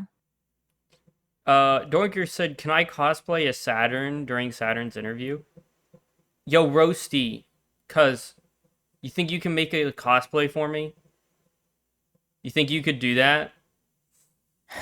I'll do it if you will make it. I'll wear it if you help me at least. We'll see if she writes back. All right, Nines, your kitten Ash recently tore up your purse and keychains. How has adopting a playful kitten like him influenced your daily routine and streaming setup? So I'm currently unemployed. I just moved into an apartment. I live alone, other than when like my boyfriend spends time here. Like, so it's nice to have the kitten. Just to kind of occupy my time, I guess, so I'm not like alone. I had a cat before. He died in February, or I had to put him down, unfortunately, on Valentine's Day. That cat was my life. I would call that cat my son. He was a rescue, and I got him when he was 3, and he was very docile. He was scared of everything, scared of everyone. I was the only person who could touch him. He wouldn't dare jump up on a table. He just wasn't a cat. He never got to be a kitten. So having this kitten that's come straight from a breeder is very different. Because he has no concept of like, I can't do this, or that's personal space, or anything like that. So it's been a lot, but I love him, and I wouldn't change him for the world. I have a lot of love to give. I find it very rewarding, being able to have a pet and give all that love to a little creature that doesn't even know that things could be different for it. So I spend a lot of time with him, and I'm sure people here have seen he's become a guest star on my stream. So I have a cat. He's like 20. oh my She's god, the literal devil. Oh yeah, I remember you showed pics. Yeah, I remember. Everyone but big me. Fluffer. But I'm a big cat person. I am. But I love cats. That cat has become part of your stream. I feel like that's nice. Toasty says, "What cosplay?" Cosplay of Saturn. Look up Saturn on Twitter and see if you can make a male cosplay of her, or assist me with it.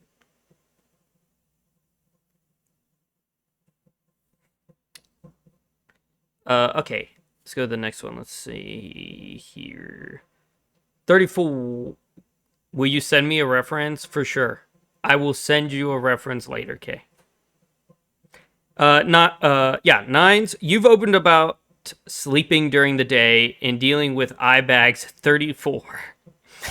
How have these sleep patterns affected your energy for content creation, and what strategies are you trying to improve / change them? Well, I just want to preface not Saturn. Nines has messaged me twice, one at midnight and the other at 4 a.m. about this interview. So I can guarantee and tell you that her sleep patterns are not normal because we're on the same time zone. Yep.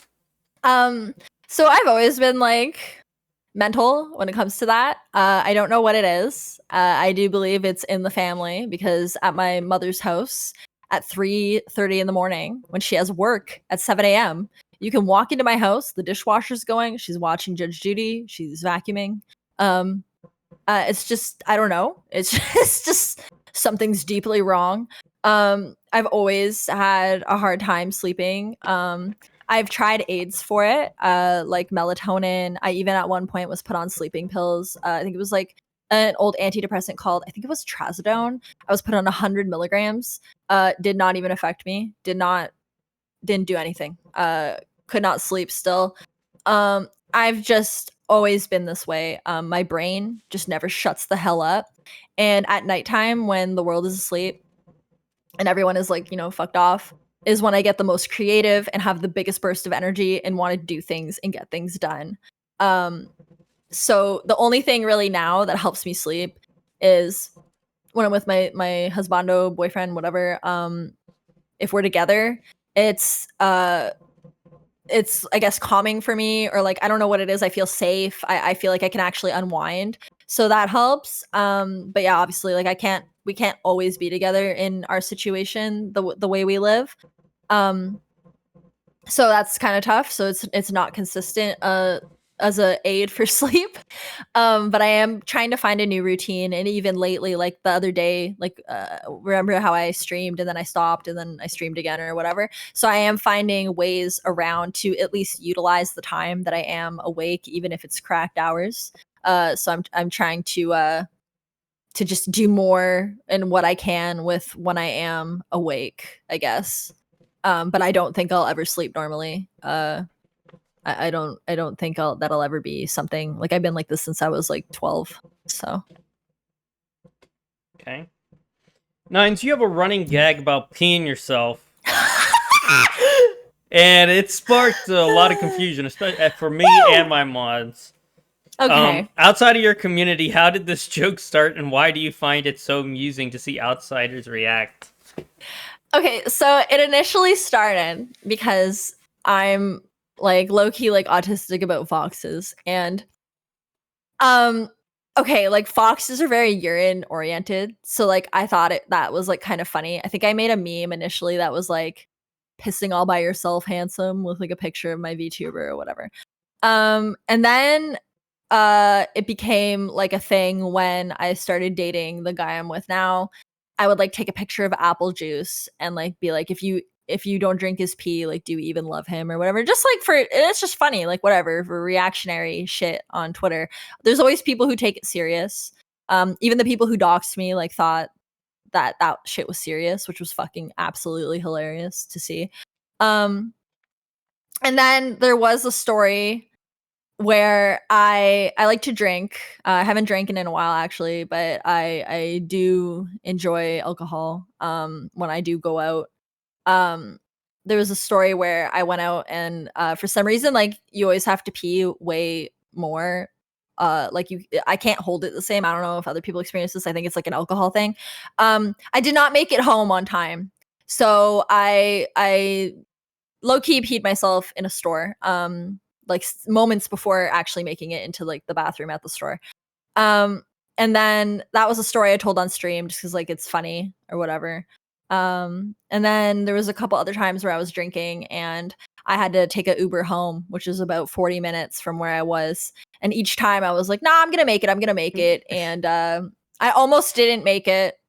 Um, and there's one other story that I haven't even told yet where I actually like was in a car and I peed in a bag. So there's that. So it's not so much it's not so much I like could have went my whole life or without like knowing that.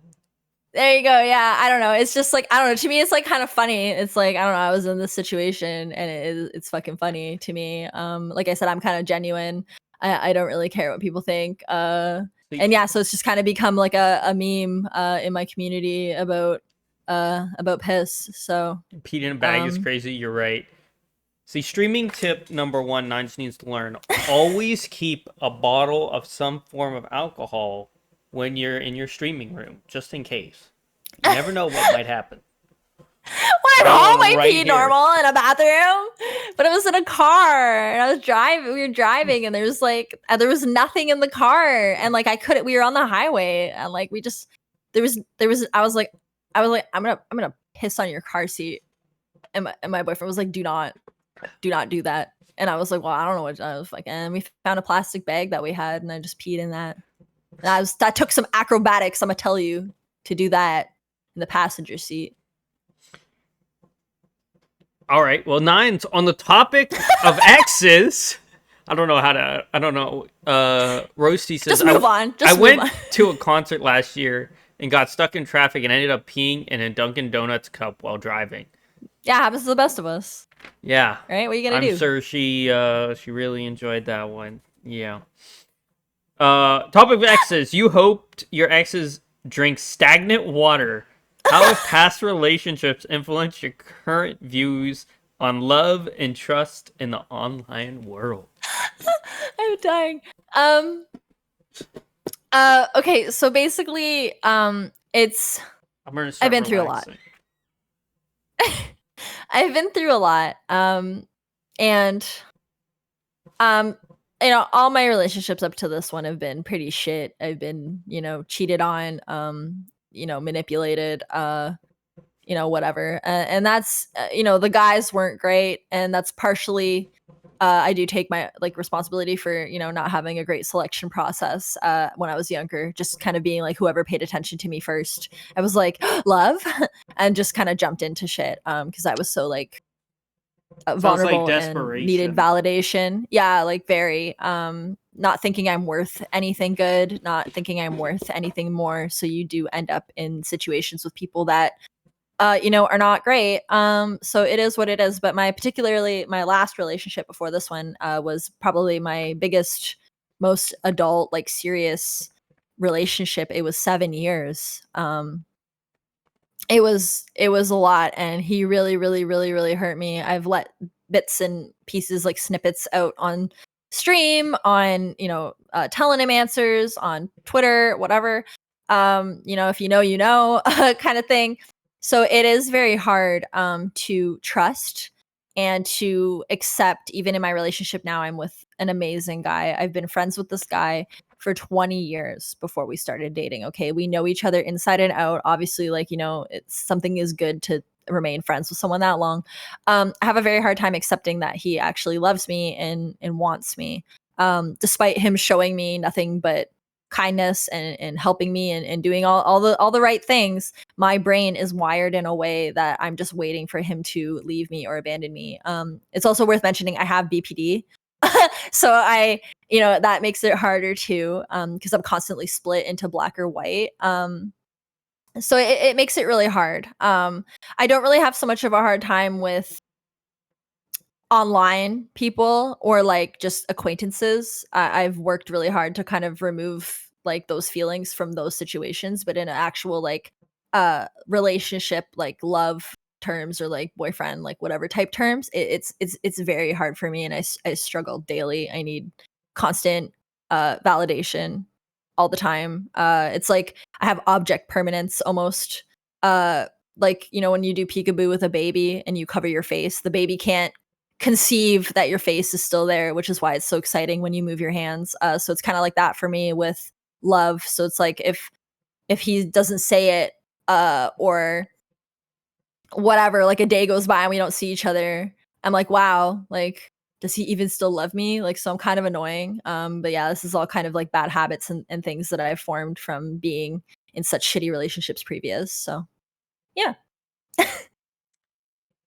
In your quote, back then I was still tipping toeing around, not sure what was okay or not. Dash now, I don't care, Lamau, exclamation, I mean, Lamau. Reply, you highlighted confidence with your growth. How has that shift from tiptoeing in the past days made your recent quote-unquote yap a lot streams more authentic? I think nowadays, and just like through the evolution of, my VTuber journey, I'm just not afraid to say things that maybe I would have been worried before that would have been like seen as like too controversial, or like things that maybe would have got me backlash. Now I don't really care. I don't really give a fuck like how someone's going to reply to it, or if they're going to shit on me for it, or like whatever. I don't really care. I'm going to say what I want to say. Um, within reason. But yeah, before I would have been worried. I would have been like, oh well, like I'm a VTuber, like I can't speak on that. But now I'm like, I'm not really focused on fitting in that box like I used to be or thought I had to be. Now I just consider myself a streamer with an avatar, more or less. I don't really actually fit into the VTuber box for most things. There's like a checklist, so yeah, I think yeah, I just got tired of like kind of tiptoeing around that performative line of not really being able to be my authentic self. So yeah, now that I'm kind of unchained, so to speak, I think it does, yeah, have a different level of authenticity and maybe even relatability to my Yap streams. All right, next is probably going to be the hardest one to go through. The next subject and forward questions. And I'm glad Saturn does want to interview that she messaged me, because Yes. she's going to have a very different, or similar to yours, but different take on this next subject. She's going to get the next set. But The subject is background and relationship with Akemi. Yep. So, do your best. What's she gonna do? Lie about me again? You know, what can happen? It's fine. Yeah. Probably. You mentioned not speaking to Akemi much since leaving Vtard. Mostly just relaying server security info during intrusions. Can you walk me through what your friendship or collaboration looked like before that shift? And what prompted you to step back initially? So like even like during Vtard, like we only really ever like talked in the group chat about like the odd thing. Like, hey girls, hope you're having a good day, kind of like small talk. And then like, you know, planning like collabs or talking about potential games we might play or something like that. And then I think like after like Vtard kind of imploded, or like near the time it started to implode or whatever, I was relaying like I'm the one who showed her that she got doxxed. You know, I messaged her and I'm like, Akemi, like I really don't want to upset you. But I think, you know, I think you got doxxed, and I showed her. And she was really upset about it. She was worried like people were gonna call her ugly and shit like that. Seemed to be her main concern, was people saying that she was ugly. And I told her like, you're not ugly, like, you know, and don't even listen. Like the people that are gonna be saying that shit to you fucking look like this. And I sent a picture of like, you know, a really obvious man in a dress and shit. And that you know, then whatever, we each got doxxed, that happened, we would relay information or be like, oh, this person like joined my server, I think they're suspicious, like, you know, are they also in your server, have you ever interacted with them, like shit like that kind of thing. And then near the end of like kind of everything, I was relaying information about like same thing, like kind of users, like I'm like, I've narrowed my Discord down to like these 9 people that I think are suspect. I highly recommend you guys like remove these, like, you know, like keep an eye on whatever. She showed me her uwu merch at one point or whatever, her uwu market. I was excited for her. I told her it looked great. I'd even mentioned to her a couple times, like, you know, I don't talk to you a lot, but if you ever need anything, like, you know, hit me up. But I'm not a very talkative person, so like even, you know, it's not just her, it's like anyone. I don't really like DM too much. And then like post Vtard, obviously, you know, I wanted to kind of disconnect from everything after like I left. And you know, obviously I have a problem with like the Nazi and the racist and all the other like labels that have been put on me. And started to kind of slowly watch her become more like outspoken about that shit. And like say things more, and especially with joining like Elfin and stuff, which I also was happy for her. And I watched that collab because like Elfin's a big creator, so I was like, you know, it's good for Akemi. I just didn't realize like how the change was gonna be from like calling like online, like calling other people like whores and shit for like posting, you know, a not safe for work or something like that, and like being high on your horse. But then now you're like you're posting like similar shit, you know, like I don't know, like that kind of hypocrisy like kind of rubbed me wrong, and I wanted to like distance myself from And the association because the art that freaks huh me out. Did not yeah, like like that with that, I Elvin mean, either. I don't like it either, but that's like, you know, I don't know, it's just weird. I don't know, it just felt like she was trying to have like her brand one way, and like, you know, like some of us all have hypocrite moments. But I just wanted to distance myself. I learned from Vtard, you know, I had distanced myself from Miku. You know, I just kind of wanted to be away from like that type of shit. I never spoke on this. I never said any of this to her.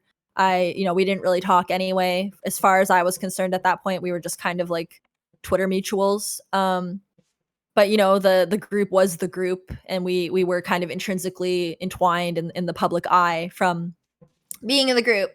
So yeah, just kind of seeing the shift in behavior and the more brazen stuff. And like even she got into that fight with, I think it was Yumi Pill or whatever, and she said to them like, you deserve to be raped or something like that.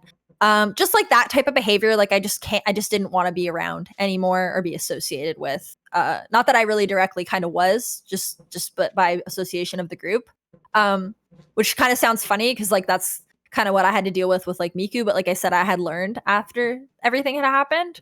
And I had made a decision for myself that I didn't really want to like associate with that kind of shit going on. So yeah, that's what prompted that kind of initial step back, if there ever really was a kind of step back. Like I said, I never was really relevant in her like DMs or anything, or I never really talked in her server. For all intents and purposes, it was just Twitter mutuals. So All right. Number 39. Now, I want to preface this. I was banned from Kemi's server for the most petty reason. So all screenshots, even in this one, they all came from either people in her server on my behalf or people that don't agree with her anymore. Just want to make sure it's known that me, the person who's just here looking for question, was banned for no reason. Not happy about that. Not happy even now. In a screenshot, Dot Hacker asked about avoiding, quote, all previous Vtards that aren't a Kemi, quote, and she replies with, yes. Even confirming it includes yourself, how did seeing this exchange in real time affect you, and did it align with what you already sensed about her feelings towards ex-members? I'll probably take this question and say it to Saturn too. Yeah, I would if I were you. She'll have her own piece to add. But at this time, so I was in private chats with mods and like two people in particular that were mods and Saturn. And Saturn, again, like it's gonna kind of be bits and pieces on my end because I don't want to speak for Saturn. I will say what I guess I need to say to like make my point or whatever to the best of my ability. She'll say her part later. Yeah. So we, Saturn was growing kind of, concerned for Akemi at this point with the change in behavior and stuff. And Akemi had referred to Saturn as her best friend, and Saturn, as far as Saturn was concerned, Akemi was her best friend. Now, in the background, I had been receiving information that, let me just organize this for a sec. That, okay, Akemi was maybe criticizing isn't the right word, but trying to like smear, tell Saturn like how to stream. Like tell her like, oh, your stream isn't doing good because this and because that, and you stream with guys and whatever, and that okay, we're all entitled to our opinions and we all have our own streaming I only style. got kicked. Thank you, Thigh Lover, for that information. I did not know that. Thank you though. Continue. But we all have our own streaming style, and I said this in that chat. I said, like that maybe she does think that that's valid advice, but you built your community on streaming with your followers. So something that works for Akemi, might not work for you, or something that works for me might not work for Akemi. Like, we all have a different audience, and that just because she thinks that that would work for you, like, I mean, try it out if you want, but I don't think that you should compromise like your streaming style. Whatever. Nothing like malicious or harsh or really anything being said there until later, after I was informed that Akemi had been talking shit about Saturn, probably more likely Saturn than me, for months, and putting it under the guise of like career advice. And then there was another thing with Saturn and like a group, and Akemi threatening that like she won't be her friend anymore if she joins that group, which felt kind of weird and what was that, like, petty, lucky? and like, yeah, and like she didn't want Saturn to succeed. I think Saturn would have done really good in that group. Isn't Saturn I at lucky, first though? too. Now she is, yeah. This is like back, right? Okay. Before, I too was like kind of adverse at first. There was some characters in the group that I wasn't like a fan of, but I since have reconciled with said people. I don't want to name names. So my opinion kind of changed a little about that, and regardless of how I feel about the members of Lucky, or did feel, it has nothing to do with Saturn and how she interacts, right? So I thought that was kind of crazy too, that she was like saying to Saturn, like, you got to get them out of your server or I won't be your friend anymore. Like that's like, are we like in grade 2? So that was kind of crazy. So Di says it was not Lucky, it was another random group. That's not what Saturn says. That's not what Saturn says. We'll ask Saturn during her interview. Yeah, you can talk to Saturn, but I'm just saying what I've been told. So again, maybe this is hearsay, whatever, but this is what I was told, okay? And part of that conversation did come from Saturn herself. So maybe it was, bits and pieces, or some things were left out or not relayed to me in the exact way, but this is what I was just told, okay? So anyway, so I didn't like that, and then I had found out other things, like Kemi considered me a traitor for leaving Vtard, which, okay, like maybe it was a sour thing, but I had to do what I had to do for me, for my safety and whatever. So anyway, so when I saw in her server that there was this conversation, and I don't know what led up to the conversation, I don't remember. I don't even know if I checked, because I was so like what the fuck is happening right now kind of vibes, that she was saying yes to her followers or whatever viewers cutting ties with all previous Vtards, which for me made sense. I didn't really interact with her. I didn't really care. I wanted to kind of separate anyway. So that was kind of like sick, like win-win for me. But for Saturn, it didn't really make sense, because like they're calling each other best friends. Like it didn't really make sense to me. So for me, when I saw that personally, I was like, hell yeah, brother. Like she wants me gone. I don't really want to associate. That's fucking beautiful. Chef's kiss. Bye-bye.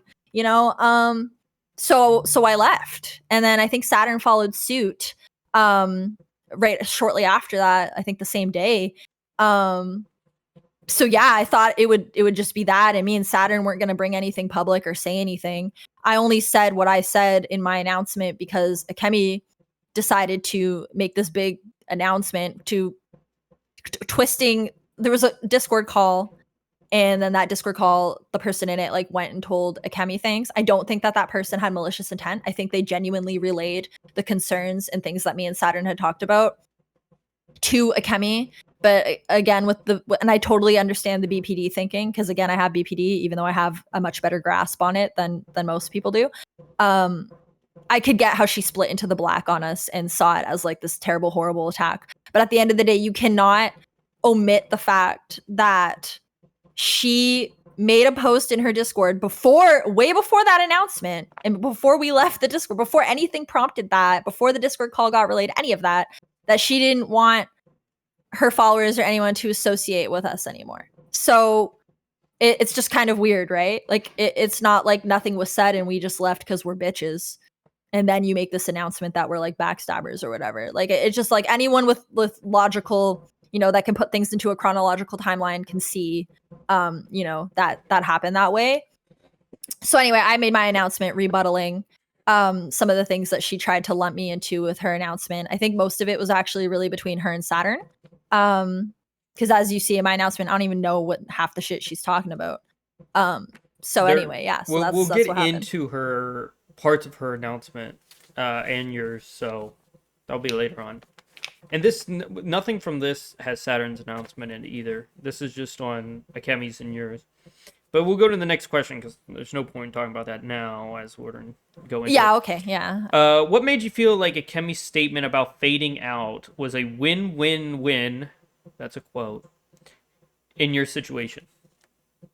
So I kind of already touched on that. Like I said, I wanted to kind of like unassociate with it. I really didn't like they had that art done with them saying like the N-word, and like I don't know. There's just like, it was just getting weird, the like kind of gooner bait that was coming out and stuff. Like I just was like, it wasn't for me. And again, I would never hate on her, tell her like, don't do that or anything like that. That's not my business to tell you how to run your show. But I just, after like post Vtard and like all the heat and shit and what I had learned and how I felt at that time, I was just like, I don't want to be like around this. Like and there was also an incident where somebody in my community, in my Discord, was like, oh yeah, and there was something else I learned that really changed my view on her, which I can get into.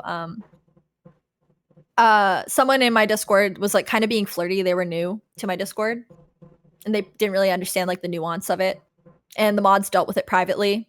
The person DM'd me themselves and said, sorry, they didn't know. And I was like, yeah, no worries. Like, don't worry, like you don't know until we tell you, kind of thing. It's not a big deal. Like we've all moved on in our lives. But way after it was dealt with, which we didn't like publicly announce. Like I don't do that in my Discord. Like, attention, hear ye, this has been dealt with. Like I don't do that shit. So it was fine. Everyone moved on in the chat, but then Akemi came in and kind of talked shit to that person in a way where she was like, oh, respect nines, whatever. It was like, I don't know, I guess it's perspective, but it just kind of felt weird because she never ever talks in my Discord at all. And then she just came in to kind of like say this to this person, and it just kind of felt out of place. It just felt weird, and I wasn't the only one who thought that it felt weird. But again, I don't want to like persecute her for it because like she did kind of say, you know, respect nines, but it's like I'm good, like I got it, thank you, like it's my Discord. Like, you know, but the person was upset by it. And then I had found out, like in my announcement, I had heard about an incident where Akemi and 3 other people went into Saturn's Discord. Again, you have to remember these people are calling each other best friends. Well, and went out of their way. The next question is going to allude to that. You might want to wait. Oh, yeah, okay. Yeah. So you allude to background issues between Saturn and Akemi that upset you deeply, including Akemi talking behind the back despite calling Saturn her best friend. Without speaking for Saturn, since she's getting her own interview, obviously, can you share about how those revelations impacted your trust in Akemi? So, you know, obviously we kind of already touched on a lot of it, but the thing that I was just about to say, which really bothered me personally, just made me be like why the fuck would you do that kind of thing, was that Akemi and I think 3 other people from her own server, like Akemi and Akemi's people, went in to Saturn's server and joined a voice channel with someone in particular, I won't name them, that they chose to harass. And this person has a particular gripe with like pedo shit. I don't know. I don't want to like I don't want to get into their story or why or whatever. But it's just not appreciated. No one should be joking about that anyway, but those jokes and kind of stuff is not appreciated by this person at all. And they went in there and started like grilling them and saying like pedophilia is awesome and don't you love it and like stuff like that. And God knows what else. This is what I was relayed. And then Saturn found out and then I think confronted Akemi. And then Akemi said something to the effect of, well, like, I don't control what my followers do. But it's like, you were there. You were there laughing. So like, I just personally I wouldn't even do that on my own server to anyone, let alone go into someone else's server and harass one of their followers. Like that to me, I was like, that was crazy. And then the other thing was being upset about someone in our Discord threatening to dox a Vtuber, and we all made the executive decision together to collectively remove this person from all of our Discord communities. You know, because we had been doxxed and that's upsetting and nobody wants that. And then like not even a week later, Akemi's like throwing Shiro's name and picture and everything all around and like openly making fun of her in her server and shit like that. And to me, that was just like so hypocritical. Yeah, okay, thigh lover. Like, it's just hypocritical. Yeah, like, yes, the internet's for trolling, but it's kind of hypocritical to like freak out and ban someone because they threatened to dox someone and didn't actually. But then thigh lover like one of her made mod, yeah. Yeah, of course. Like the Shiro interview, of course he's gonna be in here saying things. Well, but that's fine. I mean, I don't know. Akemi shouldn't have posted any Shiro stuff, but I think Akemi truly not dislikes, but truly hates Shiro for some reason. Yeah, for sure. And that's another thing I think we'll get into after. But like, I just found that hypocritical, regardless of if it was like teehee, funny internet or whatnot. I just found that to be incredibly hypocritical to like be like shaking in your boots and banning this guy for threatening to dox a VTuber but not actually doing anything, which I agree with. I don't want that in my server either. But then you turn around and you start doxing. And now I know as well that she openly like shits on me and talks about my dox as well, which I'm not surprised because, you know, we've seen what we've seen, that what she does. So it's just, I don't know. So those two things were really like, okay, I can't even like trust this person, you know, kind of thing. So that's that. Hollow That's where says, that came not gonna from. lie, it bothers me when streamers are witness to others' actions and don't say anything, and then if anyone brings it up, they play dumb and say it doesn't involve them. Absolutely Yep. right. Yeah, but she never posted her real name, so you could say that if you want. Like that's sure, fine, go ahead. But like, you could say that, but she didn't post her name anywhere and shit like that. And also, the pot calling the kettle black is kind of funny. Like a Kemi trying to make fun of Shiro for her weight when, you know, I'm not gonna say any more than that. But damn, like all right, like you know, Yeah. it just was unnecessary. All of it was unnecessary. So. I mean, there is a quote and a clip of me calling Akemi a lardo. So if you want to go back Yeah. into my streams, I mean, take my clip. Pretty sure she did on Twitter, which now none of us can confirm or deny since she got both previous Twitter accounts banned, but I'm pretty sure. But if I'm wrong, I'm wrong. My bad, but I'm pretty sure. Pretty what? sure in Discord too that she mentioned her name. But even regardless, if someone had pictures and deleted them or whatever, Yeah. and you're sharing As them far as around, I like, that's know, kind of I mean, crazy. Like, and even if you want to say, okay, it wasn't doxing, why are you like spending your time sharing some girl's picture, like just calling her fat when you're also fucking fat? Like, it doesn't even make sense. I was gonna say something, but for safety, I'm not gonna say it anymore. I caught myself about that subject. Yeah, it's not. But yeah, worth anyway, saying. so those were the things that kind of changed my mind about the integrity, if there ever was integrity. The doxing incident stands out. Akemi posting Shiro's info after your group had just banned someone for doing a similar threat. What details from that? Oh yeah, that was, I just kind of answered all that. Yeah. Reactions in her server made it feel especially hypocritical. You shared your history of being doxed. Yeah, we're gonna skip that question because you just answered. Yeah, my bad. 43. Akemi said she couldn't recommend their content. That's a quote. Yep. Based on the call based on the call where you discussed her self-sabotaging patterns, you note that the Discord avoidance talk predated that info. How out of context do you believe the call's contents were twisted when relayed to her? I just want to answer Thigh Lover real quick. So making fun of others to make yourself feel good is not that hard to understand. No, it's not, but it doesn't mean I have to like it or, you know, what's the word? Like, continue to think that you are in good faith or have good character in doing so. So yeah, I can understand why, but it doesn't mean that I think that it's okay if you can wrap your brain around that one. And then yeah, so Akemi said she couldn't recommend their content. Yeah, that was a direct quote. I did see that. I think, okay, so the call that we had was with that recommend their content was I think that's a quote from her. It is, yeah, it's a direct quote. That what I don't know what I said. You. Oh no, my bad. Yeah, no, I saw that quote. I think I meant to say or whatever, Okay. but I just wanted to make yeah, sure thank you for correcting. Yeah, no, thank you for correcting that. So yeah, I saw that she had said that. So yeah, I mean, like, it was hard, right? Like, Saturn was going through it. Like, it was tough. So we were in that call, and I'm a little bit more of, like, I guess you could say a bitch or like whatever you want to call it. I'm more down to earth. I don't really care. Like, this shit ain't nothing to me. Like, I'm just gonna move on. This is not a terribly, you know, deeply important thing to me. Like, I'm just gonna keep doing my thing or whatever. But there were definitely like inconsistencies and things that I had noticed or that I had said or pointed out, and I even like admitted to that stuff in my announcement.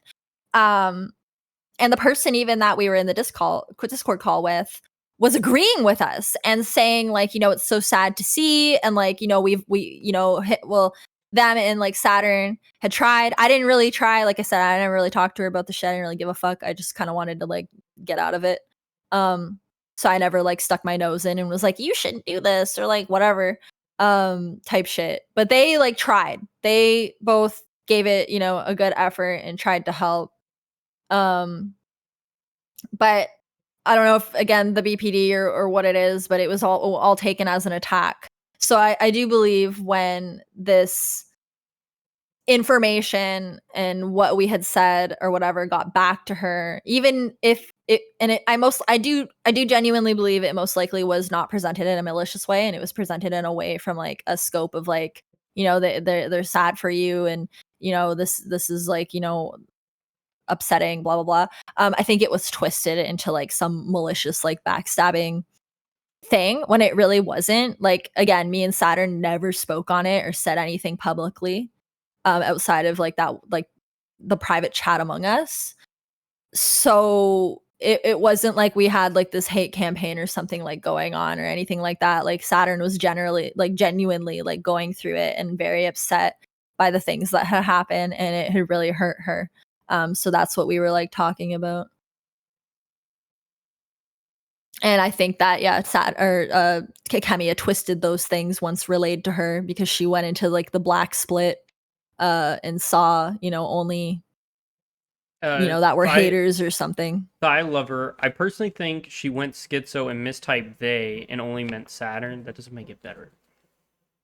That doesn't make it better, in my opinion. Yeah, so yeah, she never went on record saying, oh, it wasn't nines or like whatever, and also regardless it was not true. Yeah, the great defense of Saturn. I'm sure she's gonna have things to say separate from this.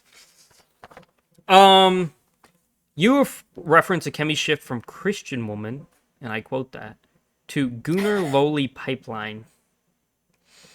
Plus, mimicking elfin style, how have these evolutions played out in her content or community that you've observed from afar, and why did they contribute to your decision to distance yourself? I just, like, I don't know, it's just not for me. Like, I don't want to be like kind of associated around that stuff. And it opened my eyes a little more to Elfin too, because I didn't realize like I like Elfin, we're moots. Like, I don't really have a problem with Elfin. The same way I would have like continued to be moots on Twitter with the Kemi, but obviously that's, you know, she don't roll like that. I just didn't want to be like in the Discord. Like, I just didn't want like this association. But I just found it like really, again, like a kind of a hypocritical thing that like you were calling other people whores and going after them. And like there was even that one clip from that one place that had her attacking one of her followers like on her stream for saying something like plap plap plap or like some shit. And she's like, this guy is Christian. Can you believe he said this? And then like you turn around and say like, I want a goon so bad or something. Well, also like, it's just, again, I don't really care what you do. You can be both at the same time if you want, whatever. It's really not up to me to police something like that. But I just found it hypocritical on top of everything else that was happening.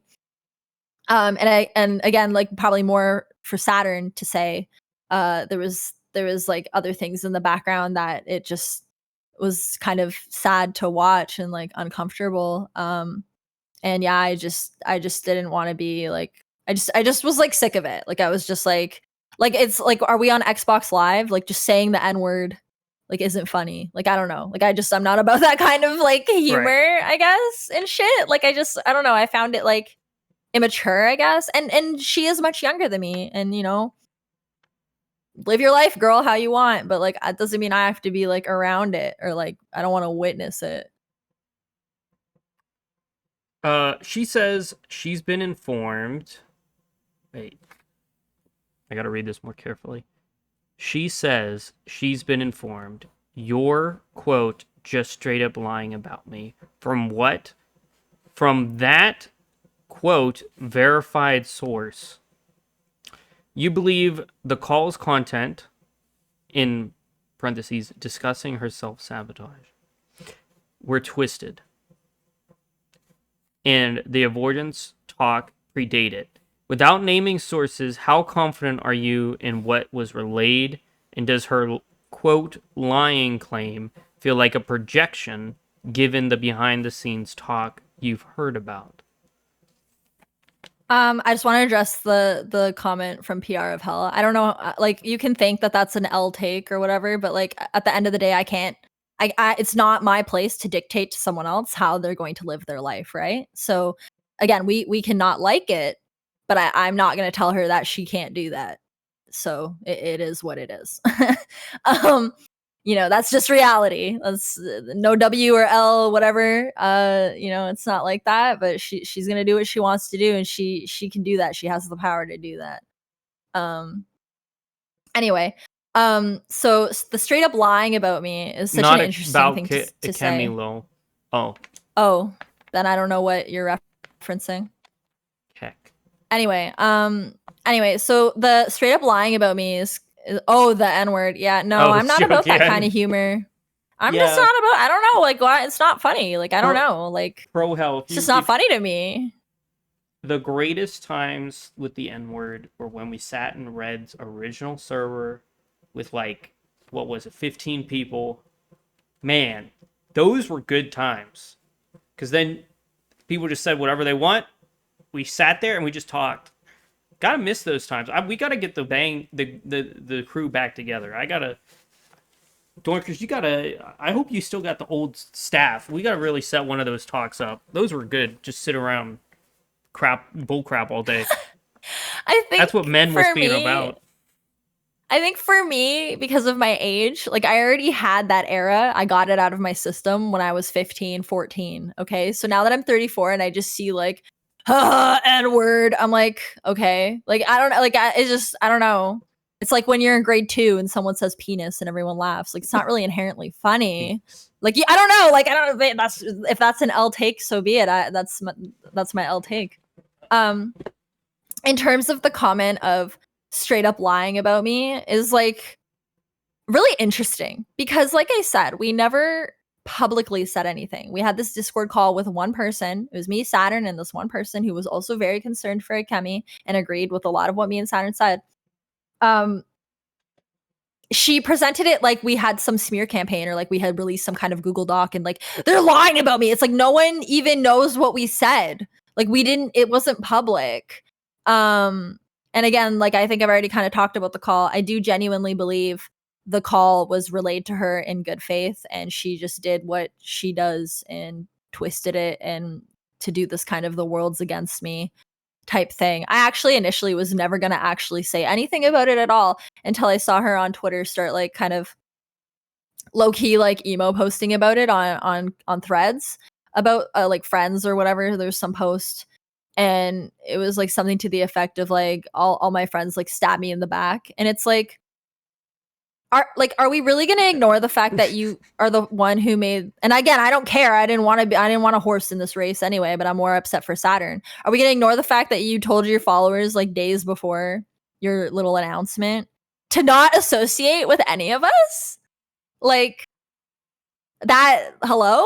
Like, am I crazy? Like, I don't know. So it's just like she reacted to what was said to her, which was probably said to her because of, everything that had happened in terms of us leaving the server and all that. So it's just crazy to kind of turn around and play victim and be like, everyone hates me and they all left me. It's like, but what about the message you put out saying everyone avoid them? Hello? Like, I don't know. If I'm crazy for that, then I'm crazy for that. Like, whatever. 1 or 2 days. Okay, so you confirm. So I was wrong on the timeline, but you confirm it was said 1 or 2 days before the announcement. Thank you, Thigh Lover. Thigh Lover said, it's so gay that the one person telling you guys the VC, I'm not going to curse, is prob playing both sides and is so blank, again, curse word, and doesn't even record so both parties get misinformation. Yeah, that could be true, but I know the person and I genuinely, at least I would like to believe that it was portrayed in a good way. Maybe they did go in there and shit all over us and say they hate you and they said this and they're bitches. Like I don't know. That's real. Like he's real for that. Like no cap. Like I don't know. But I know what I said and I know what Saturn said and I know what that person said in that call. And that call was completely framed and based around how sad and upsetting it is to hear the information we've been hearing under the guise of Akemi and Saturn are best friends, and thinking, Saturn thinking that she was her best friend, and then finding out what we had seen and found out. So you could be right there. I don't know. Again, we don't have a recording. So it could just be a miscommunication at the end of the day about the announcements. But regardless, before the announcement shit slinging started, she did say, which you just confirmed 1 or 2 days before, that she told her server to not associate with us anymore. So again, I don't care. For me, that's chef's kiss. See you later. Bye-bye. Bye, Felicia. But for Saturn, it didn't really make sense, because how are you going to call her your best friend and then do something like that? Let's see here. Pro Hell. Yeah, I got your back, dude. You know it. Cran, Dawn's nostalgia baiting. Dude, I am, dude. It was so, dude, those calls were goated. We would call it like conspiracy theories, and oh man, they were so fun. You have no idea, Nines. You have no. I don't know how much you spent in those calls, but dude, they were great.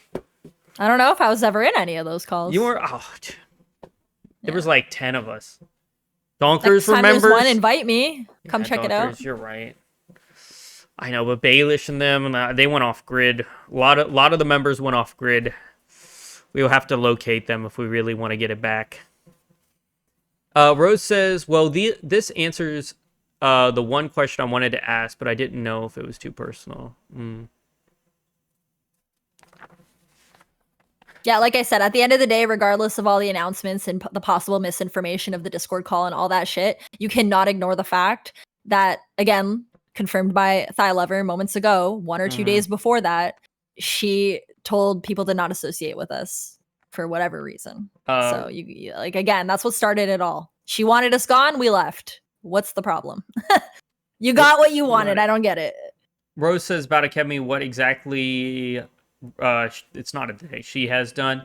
We'll probably get more into this with Saturn, since I think it affected her more, and she'll probably have much more to say. Saturn will have much more insight than me, because like I don't really give a fuck.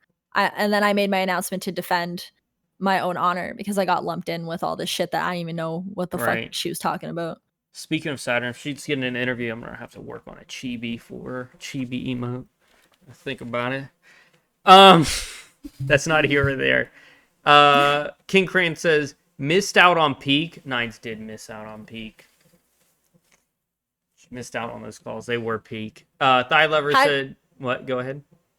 I was gonna say, yeah, I'm replying to what Thigh Lover said. Let me just grab the screenshot. Hang on one sec. I'm pretty sure it was a specific wording. And the wording was, so we should basically avoid all previous Vtards that aren't you, to which she replies, yes. So I don't know how you want to interpret that, and you're free to interpret that however you like. But the way I interpreted that was avoid. And avoid would not constitute association. So avoid is avoid. And that's what she agrees that is being said. So Spicer says those calls are freaking great. Dude, all the base individuals were there. But yeah, you're right. I read the screenshot, and you're right. And she see exactly how it was worded. Yeah, it wasn't like, I'm not gonna collab with them anymore, but we're still cool. And then people were like, so we should unfollow even Nines and like shit like that. Like, Kemi had main character syndrome. Oh, for sure. I think that going back to my situation where in my Discord server where that like the girl was being flirty or whatever, and then she came in out of nowhere, she never talks to my server. It really felt like a pick me moment. Again, hard to say, because she was like trying to defend me, but at the same time, you hate me and you talk shit about me behind closed doors. Like, it didn't make sense. I don't know, but anyway, who's to say? Growth reflections. Off the topic of Akemi, how do you feel? You got through the hard part. Oh wait, Thai said something. Then we can do it. Well, we have screenshots, man, so you don't need to wonder what was said. We have screenshots of exactly what was said, so. The Dawn has many screenshots of Teehee the internet. Like Teehee the internet, remember? All of Vtard drama. Probably too many screenshots. It's like crazy. Okay, growth reflections. Spicer says, I still like all of you. Sure, you guys can go your own way. That's just how life goes sometimes. Everyone say blank about each other, yes, of course. Yeah, but I never said avoid. I never said, if you watch a Kemi, get out of my server. I never fucking did any shit like that. I don't care what you do. And say avoid anyone personally. I would never do that. I would never try to police who my followers are watching. That's just, I wouldn't do that. I was kicked. Sorry, Thigh. Kicked. I'll use the quote kicked from a Kemi server for being in Shiro's. Like, me and Shiro are friends. Like, that's that. I can't even fathom it. It just thinking about it makes me pissed. Thigh said I found that's after being pressed though. Yeah. But anyway. So apparently we were fine, even though she it still doesn't negate the fact that she then I like all the shit I found out that was being said about me. So either way, regardless whether if she said we were fine after or not or whatever you're quoting, I didn't want to be around regardless, and I didn't do any of the things she said in her announcement. So Rolf said, at least we're not banning. For me, it's different, you know? At least we're not banning people from a server who are all-knowing Nines or Shiro is. True. Rolf. Dude, I love when you listen to VTuber drama. We're going to be talking about it tomorrow, probably. Me and Rolf will have a whole conversation about this tomorrow. But yeah, when you get Saturn will be able to shed a lot more light on the behavior and the things that were happening. Because like I said, I don't want to tell Saturn's story for her. I did tell quips and pieces that I needed to tell you my part or whatever to make it make sense. But yeah, she will have a lot more to say, I'm sure, about it. Yeah. It will probably be like a week for Saturn's. I got to write questions with BM and stuff. And I even said in my server after, like, because it was slightly discussed in chatting, one last thing.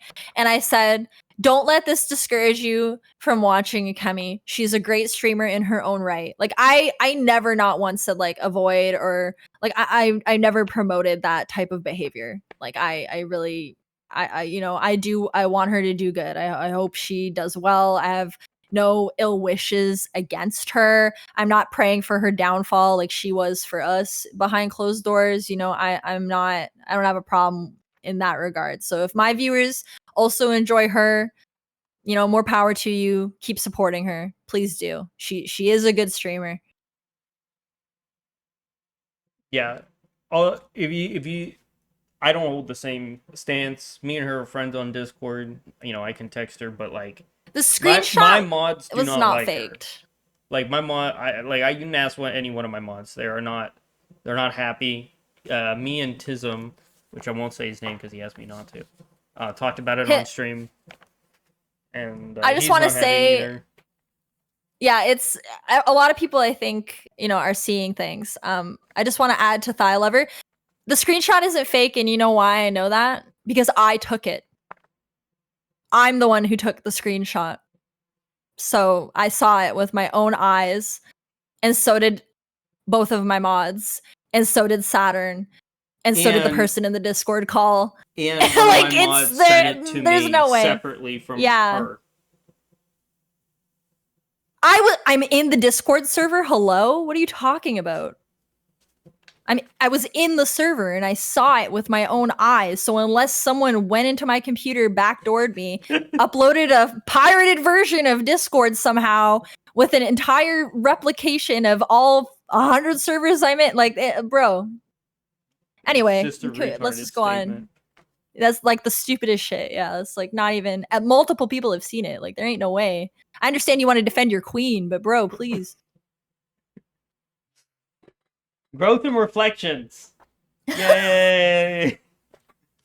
Some growth. Don't worry, Thigh Lover. Akemi comes back in later questions, so if you stick around, you can defend her some more. You can defend her honor later on, okay? How has your audience grown over time, and what do you attribute to that growth? I mean, I haven't grown a lot. Like, you know, I mean, well, I've maybe not even steady. Obviously, like, I've grown. I don't grow as fast as other VTubers. Like, sometimes you see like pre-debut like VTubers on Twitter, and they just get like 14,000 followers in a week because their model is like really expensive, and I'm just like, like, you know. But I just do my thing. I do, like I said, I'm very geared towards doing what I enjoy, and maybe that's not what everyone enjoys or what the masses enjoy. So I don't grow as quick. I play a lot of like really weird indie games. Like people come into my stream and they're like, "Where do you find this shit?" Or like, I can't even put it as a category because it doesn't exist as a category because it's so obscure. So I grow slowly, and I'm very genuine with my audience. So I attribute, I guess, like anybody that sticks around or thinks I'm cool, to that kind of relationship that I build, or whatever you want to call it, with them. Yeah. Right.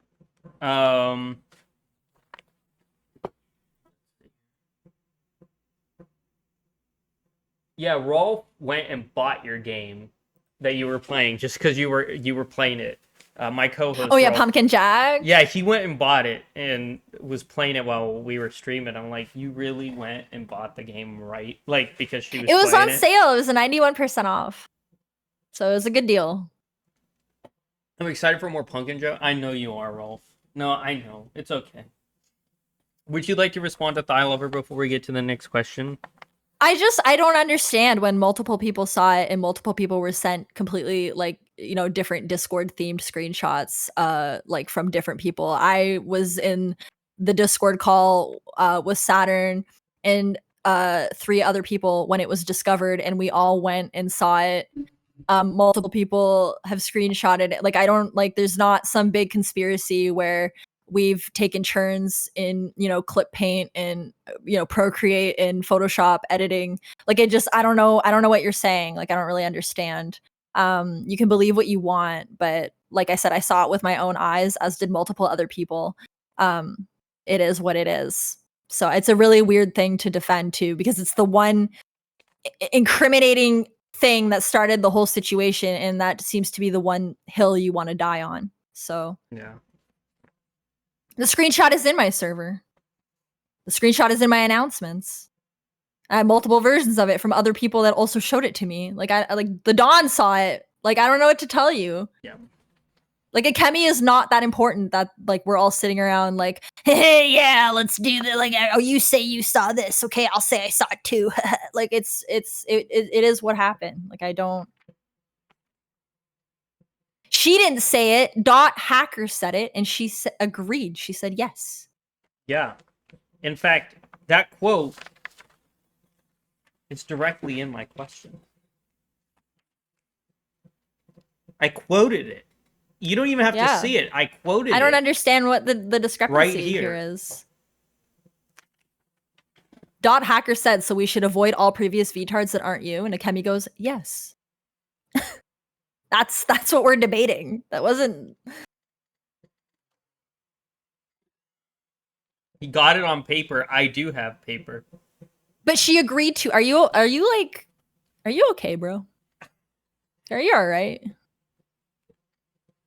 Thigh, bro. Bro. Look. There's gonna be more questions about Akemi later. Just wait. Okay? Please, I'm losing my mind. Okay. Anyway, okay, next question. Do you think the controversies have helped or hindered your popularity? In the beginning, I think it definitely helped in terms of like eyes on me. Maybe they weren't the right eyes, which I, quickly learned. I definitely, like, during the collabs and stuff, I had more views or whatever, right? I don't know, maybe it did hinder because people have like the wrong idea about me, but the good thing is there's always more people. So I just keep doing what I do, and they'll find me. Okay. 48. What advice would you give to other VTubers who want to build a dedicated community? Again, for me, I'm a big believer of like, just always be yourself. Just always be yourself, especially to avoid burnout. There's some people that play characters and maybe they like it, maybe they like role playing, and stuff like that. But yeah, I don't know. I've always just been a really big believer of that. I don't know if that's the best way. That's what I do. That's what has been slowly working for me. I don't know if I'm like the authority to give advice, as I'm pretty small potatoes still.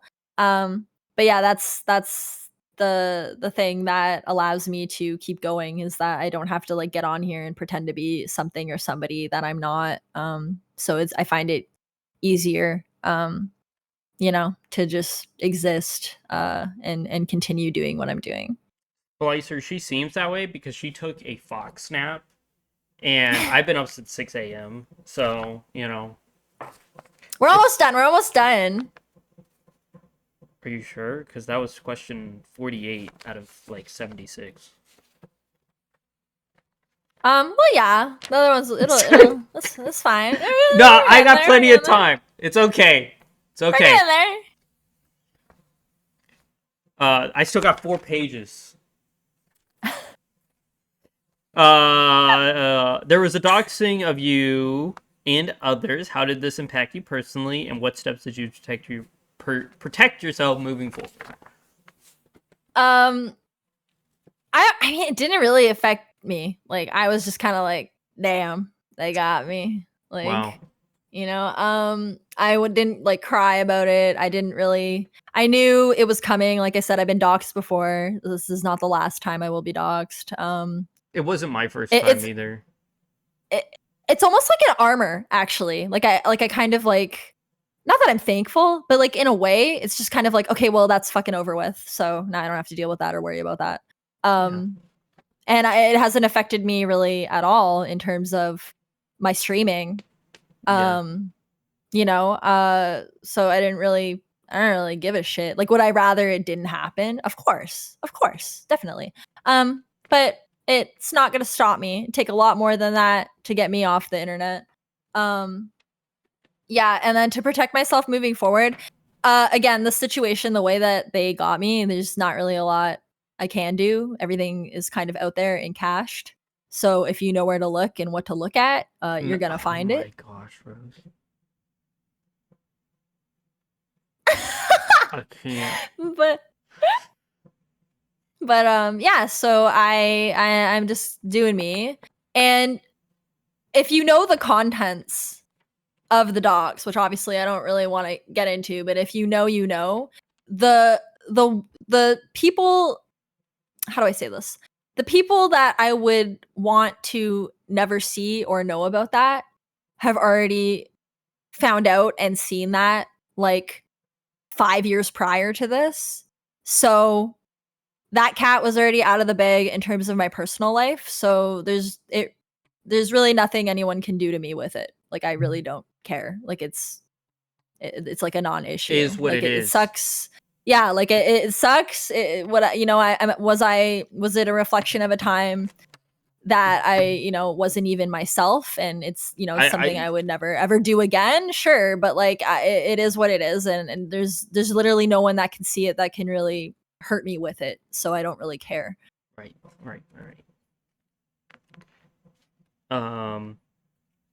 Reflecting on your journey from Vtards to solo streaming, what's one personal value you've rediscovered and you'd love to share with the newer VTubers starting out there? I don't know. I mean, I do the same thing. Yeah, I don't know. Like, I wouldn't join a group again without like extensively mulling it over. I think now that and even it's really not fair to say, because the group, like, obviously Vtard was not the typical type of VTuber group that anyone had ever been in or joined before. But yeah, I think I definitely will not be as eager for female friendship next time. I think that They're be female friends with my mods. They'll accept you. Yeah. Thank you. Yeah, I have no like female friends. Always been like a bro girl. Like rediscover that I'd love to share. I don't know, just like enjoying what I'm doing. Like during Vtard, like I kind of hated everything because I was always, like I said, I was full of adrenaline and like arguing and shit, like defending myself. I didn't really like that. That wasn't like a good time for the most part. Even though like a little petty part of me like likes arguing. It's not fun. It's not like constructive. It's not, it's just like, what's the point? So I think I've like liked rediscovering like kind of just yapping and chilling and not having like constant questions and like a target on my back, so to speak. Just doing my own thing. So yeah, my like advice, I guess, or like something like I rediscovered that I'd like to share with like a newer VTuber would just be like, just kind of focus on your thing, like hone your own thing. Like don't rely, not that I was like necessarily relying on the group, but like don't,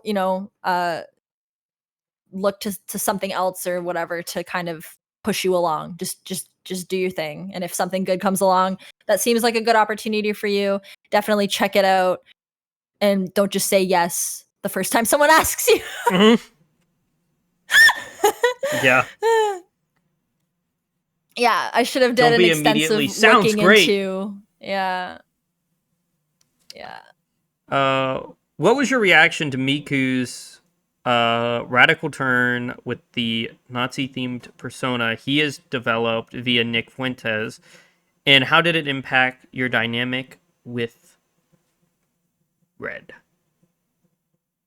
So, like, I don't know. I guess it's hard to say because, like I said in the beginning, like I thought it was a joke, and then I like slowly realized over time, like this is like an actual, like they believe this shit, kind of deal. But like, I mean, me and Miku or Red, whatever, talked, sometimes in DM or whatever about just like the group or like just hey, how are you, kind of shit. And I don't know, it was just never like a talking point of our conversations.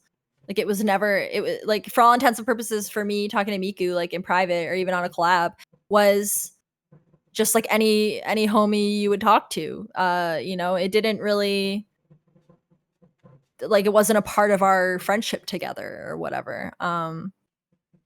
So yeah, but like I said, I obviously didn't like being lumped in with it, and like it sucked because in the group, like the more anything like extreme that got posted from any of us did definitely reflect on all of us. And I did appreciate that, like Miku said in the beginning, like, my views are my own and don't reflect on my group members. But like, nobody wants to listen. Like nobody wants to, hear it from the person I mean, for whatever reason. But did you see the Seraph? I really don't like her. But did you see the Seraph D Noma video on the Vtards? It's horrendous. no, Oh, it's horrendous. It's like I'm sure it is. basically threw you all under the Nazi theme persona. She does not. Yeah, that's the she thing. does not make me a happy person, especially after the whole Haru situation. She does not make me a happy person. Yeah, like that was the thing about the most of the videos, right? Like they, like, what was that fucking the police bunny girl or whatever, a Rendell or something, I don't know what her name is, but like that was the first video I saw that came out like the next day after the group formed, and it was just basically like, oh, they're all Nazis. It's like, you hello, like, and it just kept rolling like that with every new video that came out. I think the only person who did like an okay like video was like the royalty is here guy, aside from Kanishi, I did, and the other person who I don't know if wants to be named that did the interviews. I did actually email royalty is here. The video of I don't know what he's saying. I don't know what that means. What does that mean?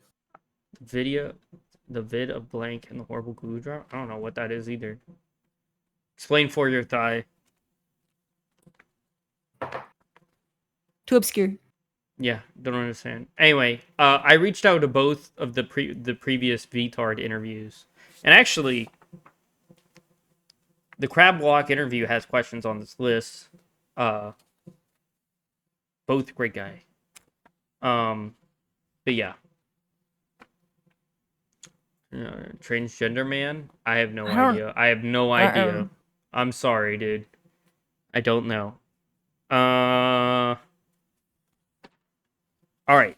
So these are the last two main questions before we get to the extra questions of 3 pages. Here we go. Is there anything else you would like to share with the audience about your time with the Vtards that we haven't covered? I don't know if we've like out and out said it, but yeah, a big, huge misconception about the group overall, just like since we're, here today doing this shit, was that we like premeditated it together and like to be like some kind of giant like rage bait like thing, and it just really wasn't like that. And we didn't know each other before. Like I said, Shiro and Akemi were moots of mine, but it's not like I had talked to them or ever done anything with either of them. I never even knew Saturn or Miku existed until I got the Discord link after I agreed to be in the group. Again, which was probably my bad. I probably should have asked more questions instead of just taking Akemi, right then and there saying, yeah, I'll join, But again, it was my first time joining a group. I was inexperienced with what could and did happen. But yeah, like a lot of people seem to think that this was some like giant plan. Like we got together and schemed for things to happen the way they did, or domino the way they did, and that's just straight up not true. Like we just kind of got thrown into the fire all together by Akemi. So Finally, looking back, that's not a dig at her, by the way. I just don't want anyone to misconstrue that. She was the person who orchestrated the group and chose the members. So that's what I mean. I had no clue. Thai says as if Akemi could plan something like that, Lamau. Finally, looking back, you say you just wanted to be done with the Vtard and Akemi entirely. With all of this out in the open now, what advice would you give to others similar communities and dramas? And do you see any path of reconciliation with any of the former members? Well, obviously, you have. Yeah. So looking back, I definitely wish like none of it had happened, because all of it kind of feeds into the rest of it. Like had I never joined Vtard, then like the shit with Akemi like never would have happened, kind of thing. Friends. Yeah, I wouldn't have met Saturn. So there's that. That's like the only good thing. I already knew Shiro, so like me and Shiro might have ended up talking anyway. I'm not a friend. Well, I guess I didn't really think about it. I didn't really think about an extension of that way. But yeah, I did meet a lot of cool people. That is true. Like there's validity to that. No, you're right though. You're right. I didn't like. I'm always thinking of it in terms of the me and the four others. But anyway, I guess the advice I would give to like others in a similar community drama is just like, you have to really think when you say something. It's like the classic like Twitter like, oh, you said you like pancakes, so you fucking hate waffles like type thing. Right. You really gotta like think about it from all angles. And even like in my server when I was like, can we stop like posting Miku, please? I wasn't defending him. I don't care if you post Miku. Go nuts. Go nuts in your own server. Go nuts on Twitter. Just keep it out of my server, So just like I probably would have like taken a little more time to reword certain things. You just really got to kind of think about it from like a different lens. And like there's always going to be people, even regardless of how you word or what you say, that are going to still find a way to shit on you because they're just determined to hate you and not, do any research of their own or whatever. So yeah, just really like you really gotta walk on eggshells or thin ice when you're in that kind of situation. And even if you do like Shiro, like just be like, you know what, I actually don't want to be a part of this. They're still gonna shit on you. So once you gotta pick your poison when it comes to that kind of thing.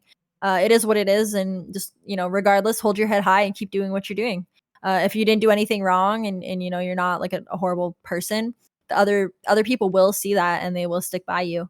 I'm very grateful to my community and the people who have stuck by me through everything and know who I actually am and what I'm actually about, and have fought in my corner for me.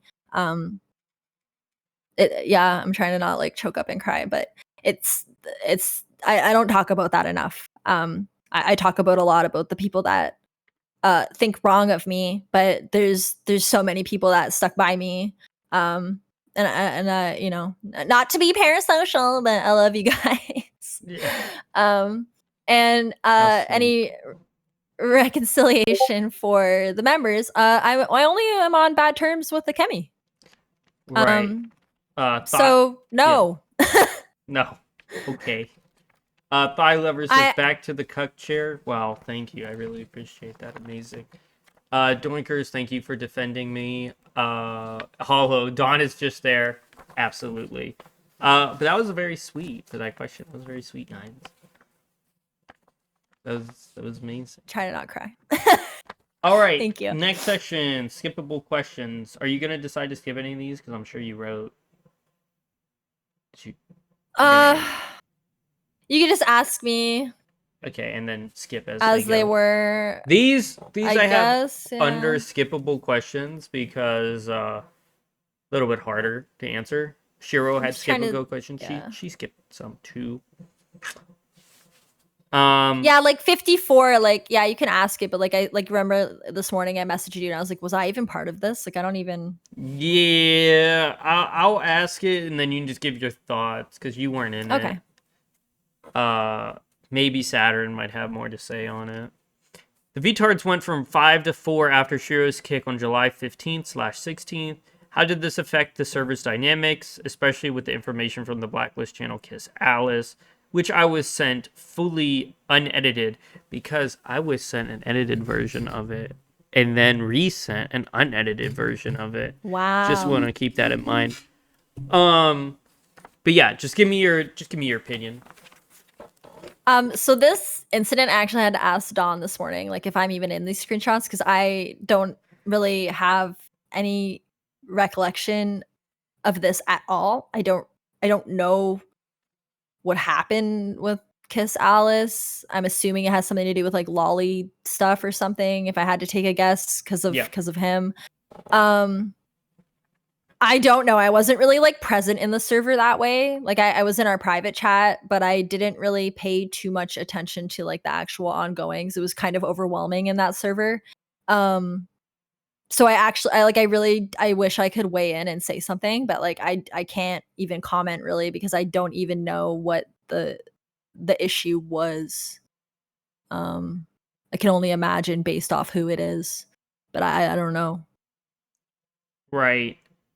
Um, Shira went into that herself. I just wanted your opinion on it. I'll ask Setter Oh, the I'm same I'm thing. focusing I'm focusing on the Kiss Alice part, but the Shiro kick, Yeah. I guess I could talk about or whatever. Mm-hmm. We the rest of us like didn't really want to talk about it too much. Like we might have chimed in like a couple comments here and there, about like why would she post screenshots or like kind of thing.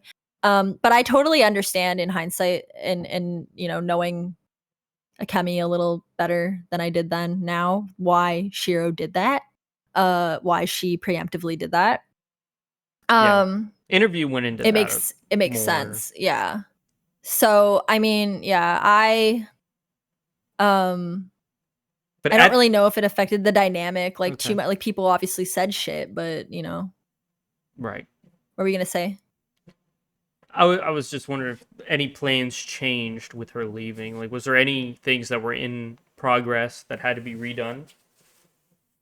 Anything like She that? was gonna be part of the crab walk interview, I believe. And then we, obviously had to let Kanishi know that she had left and that I can't remember if we ended up talking about it at all, but I think at least in the group chat that we had with him, we mentioned not wanting to mention her, like talk about what had happened at all. So I can't remember if we ended up though talking about it on stream when it happened, I did. like in the in the heat of the stream, but I did. we might have briefly mentioned. I did contact Kanishi for his comments on stuff too, because I'm too nosy. I get around. But yeah. Let's see here. It's not a cuck chair. It's a throne. Why? Thank you. It's actually a gaming chair that I'm sponsored by. It's very nice. I have too many sponsorships, but gaming chair, it's nice. Dom makes a great neutral party. Honestly, I did, but I am now unneutral because of the Kemi situation. But if you want to say like Red or the other girls, Nine, Saturn, and Shiro, then I do make a good neutral party. Yeah, I was very neutral for a long time. Um, 55. Shiro's testimony claims Akemi's aggression, quote, went too far, but Akemi called it Shiro's hypocrisy. From your side, now with insight from the interview, Akemi's situation, what is your opinion? Um I agree that it went too far. Like, I don't know why. Like, I understand Shiro, in the eyes of Akemi, like, shot first or whatever by doing the screenshots. But again, like, I can also sympathize with Shiro and understand why she did that, not knowing, what I know now and seeing what I've seen. But I don't think, like, we needed to bring up, like, the miscarriage and whatever other, like, weird, like, things that Akemi knew from her previous, like, her friendship with Shiro outside of Vtard. Like, that didn't, like, that's just kind of heartless. And you can think Sounds what you very want about cruel. it or whatever, call her whatever you want. Yeah, but like that really just like didn't really have a place in that argument. And then like there was other things said about Shiro, like that she wanted to be in like a gangbang or like something. And Akemi was like trying to hard like condemn against that, saying like, how can you be Christian and like want that? But then at the same time, like now look at Akemi like posting about gooning and like having a dildo on her throne list and also like a Bible or whatever was uncovered. Like that shit. Like I don't know. It's just like if you're gonna throw stones that hard at people, like maybe you shouldn't also be doing things in the same vein. Or should And be that's able to what take the bothered stones the same me. way as Yeah, yourself. exactly. Yeah, like that's what bothered me about that. Like again, I don't really care what you do. I don't. I'm not here to police you or tell you how to live your life or if it's wrong or right or whatever. How you choose to do your business. But I don't I don't really like the hypocrisy. Like, how are you going to sit so high on your horse and pass judgment and talk shit and then turn around and do the same fucking thing? Like, that's crazy. That's fucking Right. crazy to me. Um, yeah, I don't like that. I don't trust like that. Um, so yeah, I guess that's my take on that, and my view on Shiro it hasn't changed. I was always friends with Shiro. Even when that happened, I DM'd her. I think she gets into it a little bit in her interview. Yeah. That I was like one of the only ones that supported her. I did. I messaged her right away and I said, I'm so sorry this happened like this. And even though we did make a couple comments back and forth on Twitter, I tried to stay out of the entire drama for the most part until like I needed to say something or felt like I did or whatever. Um, but even then, like me and her have like never really talked about like those individual points, and like we're both friends. We might not have been like best friends the whole time or anything like that, like in constant communication. But I told her like when that all happened, I said if you ever need anything, like I'm still your friend. Like I still I still like you. I don't hate you like for leaving and like blah blah blah You know, type shit. Like so. Yeah, I've never I uh thought ill of her. I just realized these interviews are going to be great if someone ever wants to cross-reference lies, because Oh then yeah. yeah, it's going to be what is the truth and what isn't. If someone really is anal about it, they'll go through all four and just figure out who's lying. So, which I don't say any, I'm not going to say anyone's lying, but it's going to narrow it down, I'm sure. 56. Post kick, Shiro leaked DMs calling the group toxic, but X posts show the former Vtards mocking her as, quote, clout chasing. How has your view of Shiro evolved since, and do you Oh, regret anything? I kind of answered. I got confused and kind of just answered that about Shiro and how my view hasn't changed, or she was always my friend. But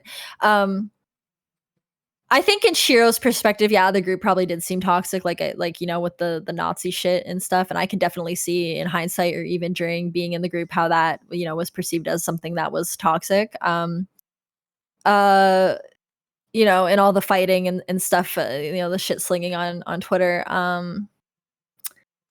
I again, I don't really remember like the group chat or exactly what was said, but I'm sure shit was said. I might have even said it myself as well. Um, I would have to like see screenshots or whatever, but I'm sure we weren't happy that she posted the screenshots immediately. I think me and Saturn were kind of like, why the fuck would she do that? And Akemi kind of started on the attack immediately after, like in defense. Yeah, And then I her and Miku already were like not on great terms because of that's why she left.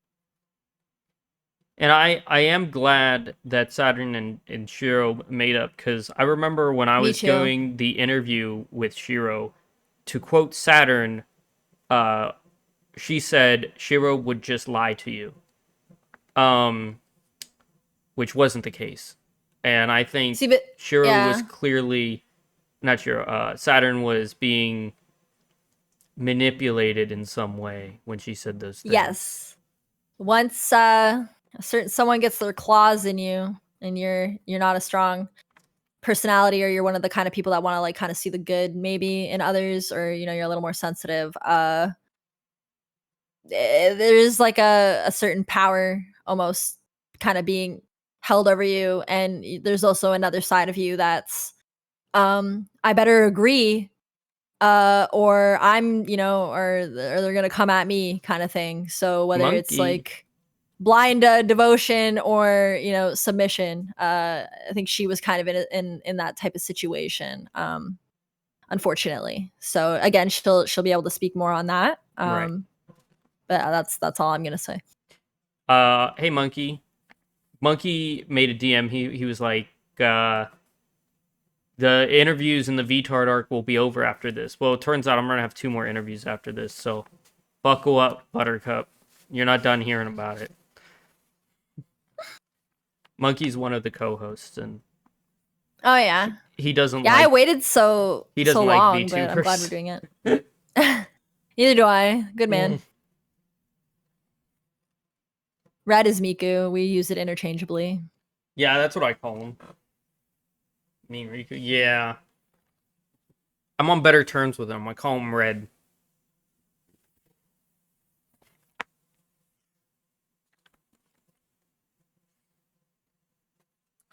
Akemi says Akemi says you think she's, quote, going down a dark path and, quote, tried to be the voice of reason for me, despite, quote, never speaking to me or hanging out. You noted limited VCs once or twice, and no such claims. How do you interpret her farming this overreach, especially since you agree she's changed but never positioned yourself in that way? Did you just stick your tongue out?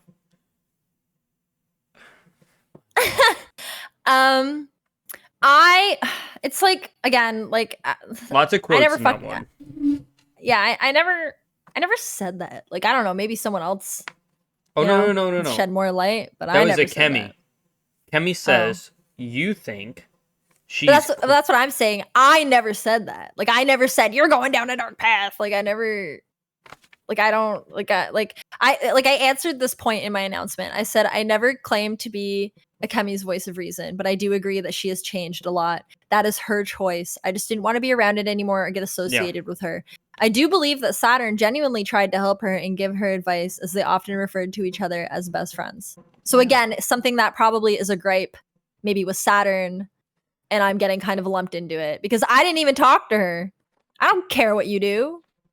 Run your career into the dirt or whatever. I don't really give a shit what you're doing. Do what you think is best for you. It's not my place to tell you, you know? So I never did that. I never said anything to her. I will ask Saturn the same question. Saturn said she was going down a dark path, I believe. I might have said something to that effect, like maybe like in private, but like not to Akemi. Like I might have been like, I don't like the way, you know, I don't like how she, like the choices she's making or like whatever, but like the hypocrisy or the doxing or the harassment of Saturn's, you know, server member or whatever. But like, I never like trotted around being like, oh, you're going down the wrong fork in the road, little lady. Like I don't know. Like I never verbalized this to anyone. So. All right. I will check out this question to see like how we came to come up with it. I will ask Saturn the same question, just to make sure, to see if everything. Yeah, because that's an Akemi quote, right? So it's probably either an Akemi quote or Saturn quote, because there's quote 1, quote 2, quote 3. There's 4 quotes in it. I'm the one that noted limited VCs. Like I think I've been in a VC with Akemi limited, like twice. Never post speaking to me, Vtard. hanging out despite. Yeah. Okay. There's quotes. It could be quotes from a lot of places. I have a lot of screenshots. It's Confirm with Grok. yeah, I getting a folder. I have like a whole folder just labeled Vtard screenshots. It's really Yeah. sad. It's just depressing that I really shouldn't have a folder. 58. Last question on Akemi. Kemi Split emphasizes her opinion that you and Saturn are best avoided. How does this reflect the guilt by association with Red's persona that you highlighted, and how are you navigating it now?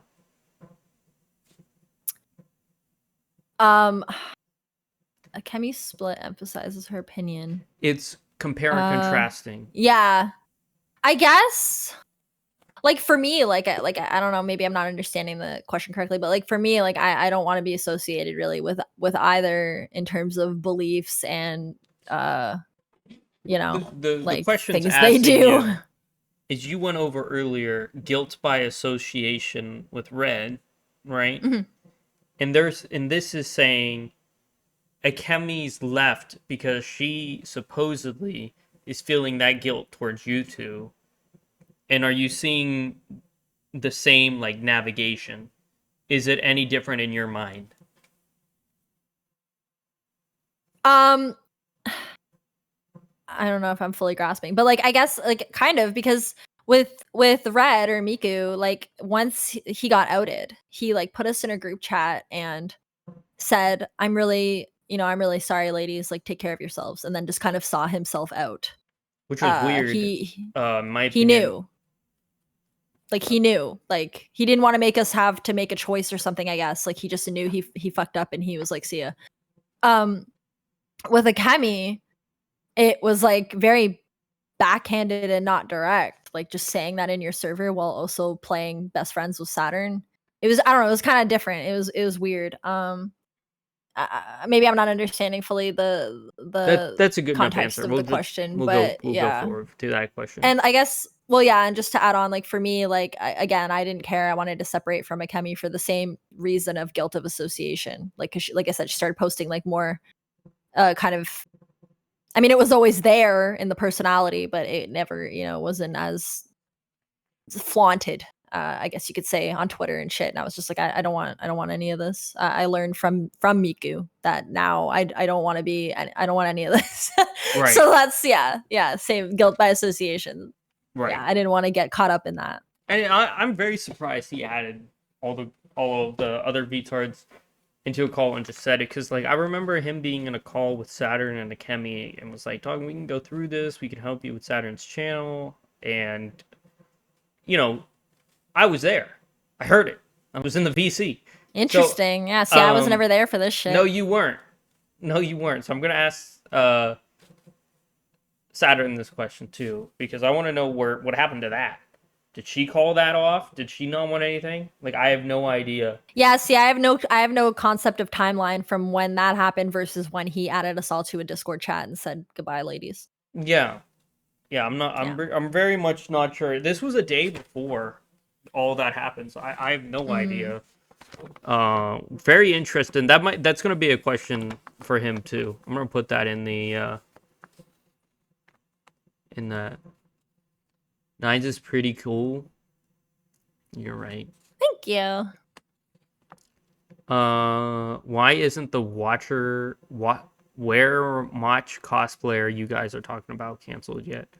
I mean, that's the glory of the internet. Whether or not you're canceled or not, there's always people that are gonna still be there if that's what they're interested in. Red still gets people on Rumble. Then watch them. Yeah. Who is pinging me? We'll do one more. Look one more time. Oh, okay. All right. Let's see here. Inspirations from the Crab Walk interview. This is when I talked to Kanishi. Yeah. Nines, you mentioned personal struggles like mental health, and how has your community been supportive? Do you maintain your mental health while navigating the pressures of streaming and online controversies, and what advice would you give to other VTubers facing similar challenges? Now, you said you mentioned mental health, but during this whole interview, it doesn't seem like it affected you. So I'm very confused on this. I think I was probably in the interview maybe talking about just like mental health in general, like Okay. as a human being, like not cause of Vtards, but like I said, I have BPD. I've been through a lot. Relationship wise, like we touched on that. So I don't remember if it was in direct context to Vtard or just like me as a person, but I definitely have, who among us has good mental health, I'm not perfect. I definitely do have bad days. Sometimes due to my own intrusive, thoughts that like nothing's even actually wrong. But I'm a little older than, most. I'm 34. Like I've done a lot of work. I'm very familiar with myself. I have, learned different tools and things over my life and the different therapies I've been to and different medications I've been on and all that to kind of manage myself and not have like total meltdowns, on the internet or cry and shit in Discord and shit like that. I try to keep it separated for the most part and not really like talk about the lows. My community is pretty supportive though, because like sometimes I do have days where like, or like a week or something where I'm just like, I just can't bring myself to stream and I'll just be like, sorry guys, like, sorry I haven't been around. I've been really busy or like whatever I say. And, and even there's been times where like I have a headache or something like that, like, unrelated to mental health and my stream will be like, okay, well like go offline, like take it easy, like, take care of yourself first. So they're very supportive in that way where they're like not mad at you for like not having as long of a stream or canceling a stream or not being around or whatever, which is just so nice that they care about the well-being over like you're not entertaining me like Right. So that's really nice. But yeah, I at this point in my life don't really let the internet, like I said, it's such a small portion of like what actually matters in life. This VTubing shit is just such a small little slice of the pie. So I don't really let it get to me, really.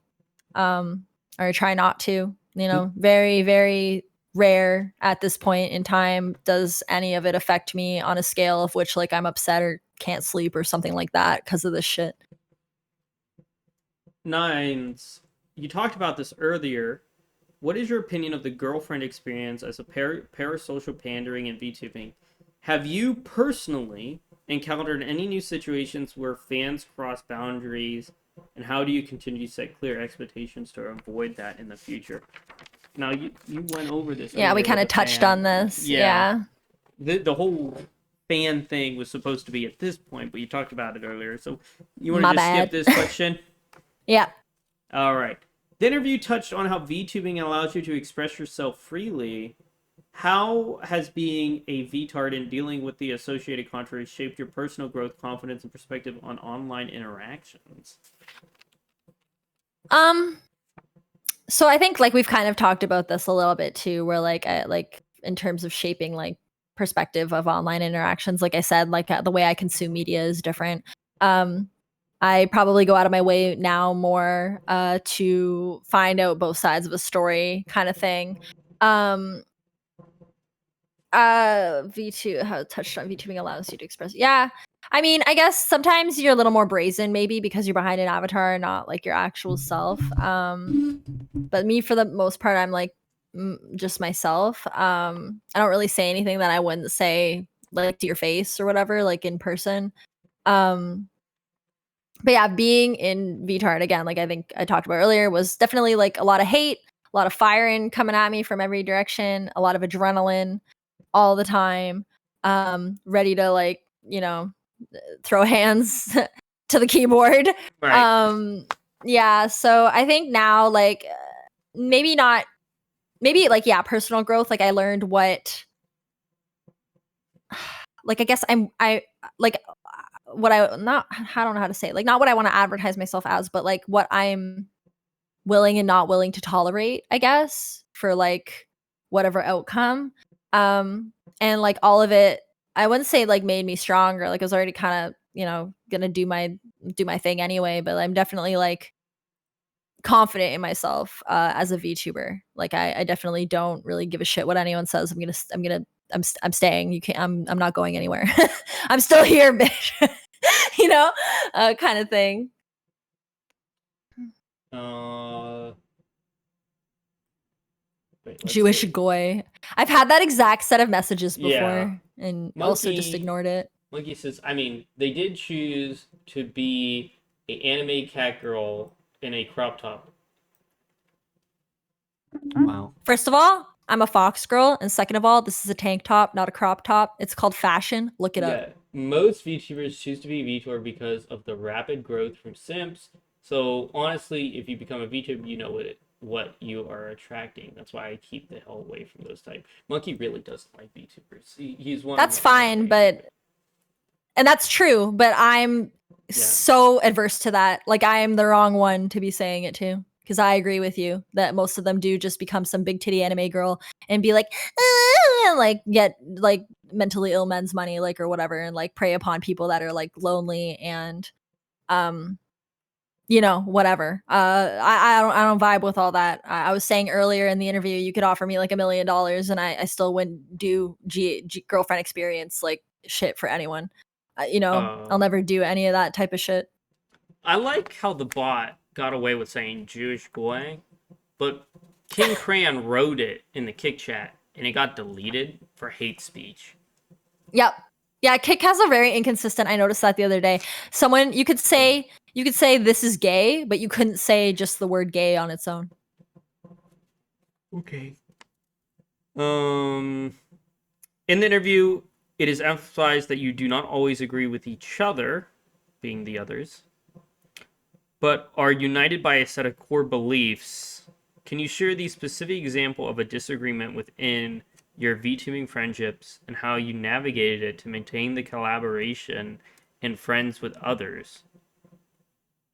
I guess like the most glaring example and the only one I can really think of that comes to mind because like, I wasn't like super involved behind the scenes really was just like Red being Red. You know, the core beliefs were free speech and being able to get along with anyone regardless of what they believe. We were all very different. Like Akemi is like a white supremacist. Saturn's Native American. Is like Akemi, you know, is that really her deal? I did not know that. I never got well, that.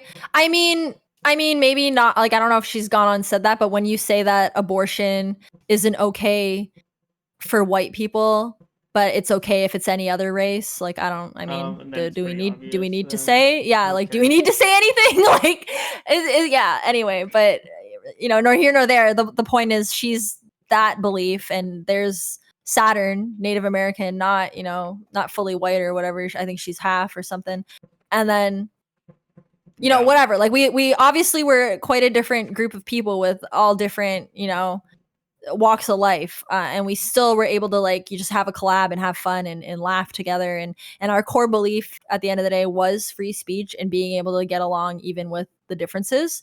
And yeah, like I think Miku is Red is a good example of that for me because like I was under fire every day, like you know, not a Nazi, don't believe in that shit, don't agree with that shit, but yet like I could talk to him and we would have, you know, a fun time in a game or something together, you know, kind of thing. Yeah, so I'm what I'm hearing is most of the issues were either a Akemi or Red. Essentially. Okay. No. I mean, I'm not innocent either. Like I, you know, I had the transphobe shit like put on me, but again, like I'll stand by that. We're gonna get to that in a second. Again, community questions. Yay! That means we're almost at the end. Splicer asks, "What are your top 5 favorite games?" Shadow of the Colossus, Nier Automata, a newer game that came out I think this past October or late September, Eclipsium. I played it on stream. That really like 8-bitty like dithering crazy one. Old school Crash Team Racing. Played the hell out of that as a child, and the Great Circus Mystery starring Mickey and Minnie for the Super Nintendo. Spent a lot of time on that game as a kid. Those are my top 5. Shiro's asks, "Do it jiggle though?" Only for you, Shiro. Only for you. Okay. Anonymous, Nominator and prefaces, this was a VTuber on Blue Sky. 9. Regarding the Nara incident, do you believe your actions were justified? Would you do anything different now? Dawn spoke to me and told me your true stance on transgender community. Was this issue with Nara only about her stance on trans children? So I think it kind of touched on it earlier. I don't remember. Like I really don't. This is not shit that's like core memories to me when I like start getting in a shit slinging fight on Twitter. Yeah. I will say, like I said, I retweeted like the voice thing and said I wish I was this delusional and confident. Like, yeah, probably not nice. Probably shouldn't have done that, but it was funny. I don't care. They were shitting on me for like being 34 or whatever, or trying to. Which was also like really funny to me. It still is till this day. Like I'll say sometimes like sorry, I'm 34. It's yeah, but most of the like any like actual core argument, I guess there was one. Again, I don't really remember, but yeah, that sounds about right. That Nyara doesn't leave the kids alone, you know. Classic, famous for that in the community. So I could see that. Yeah, I probably did get into it with them about that. Um, yeah, and like I'm I just said, to surprised that reiterate, people I don't care. latch on the little thing. Like I don't understand. Yeah, it's true. It's like I don't know. For them, it's like they're still thinking about that this long later, and I don't even remember the interaction. But like you know, teach their own. Asherah says, "Hiya, Nines." I don't know what his or her. I think it's a his. His voice is like. Oh, Ash is female. Ash. Yeah, Hiya, Asher is a Nines. girl. How is the kitty cat doing? He's good. He's a little psychopath. Definitely very playful, definitely an amazing hunter. Um very very a little too energetic, but hey, he's a kitten. What are you going to do? Hey, Nines. How do you react to the news of Saturn getting engaged? I didn't really like publicly talk about it too much. I messaged her. I said the ring was incredible. It's It's an very her. amethyst, right? I don't know who's seen it.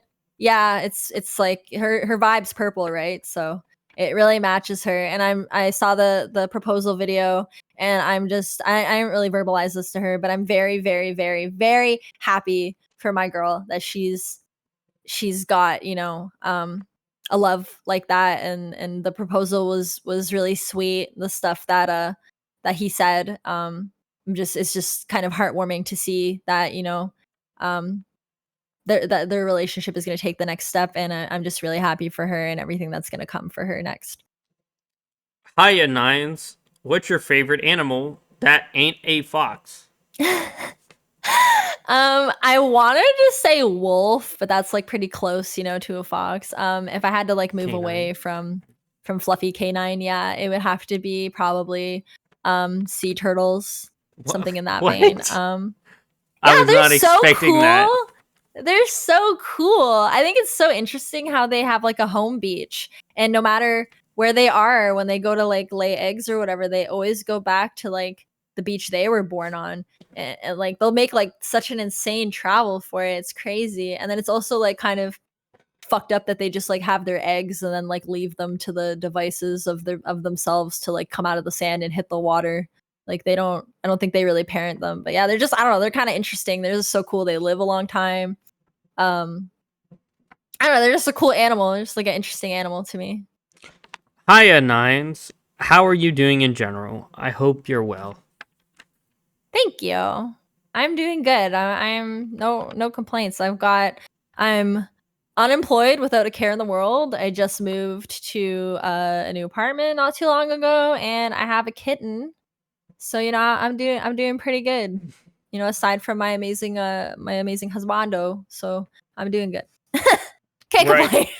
And that's done with Asher. Anathema. Anathema? I believe that's his or her name. Anathema? Yeah, I think. Yeah, him. Yeah. Anathema? Anathema? Okay. I don't actually know how it's pronounced, but yeah. Pineapple on pizza, why or why not? And ask her to convince you of her choice. Yes, pineapple on pizza. If y'all already didn't know, the guy was unhinged. And why? I don't know. It's just like yum. It's just good. I like it. I like the juxtaposition between like the cheese and the fruit. I don't I don't know. I don't know why I get so much hate. It's just it's yummy. It's good. I don't talk about my health often because it sucks, but I can't have yeast or gluten, so yay, pizza. Yeah. So, Aw. Can you have pineapple? Yeah, for sure. Pineapple's good. Yeah. See, hell yeah, pineapple's good. PR of hell. We're gonna do this one now since he just messaged me. Ask Nines if she really killed a man in an IHOP parking lot.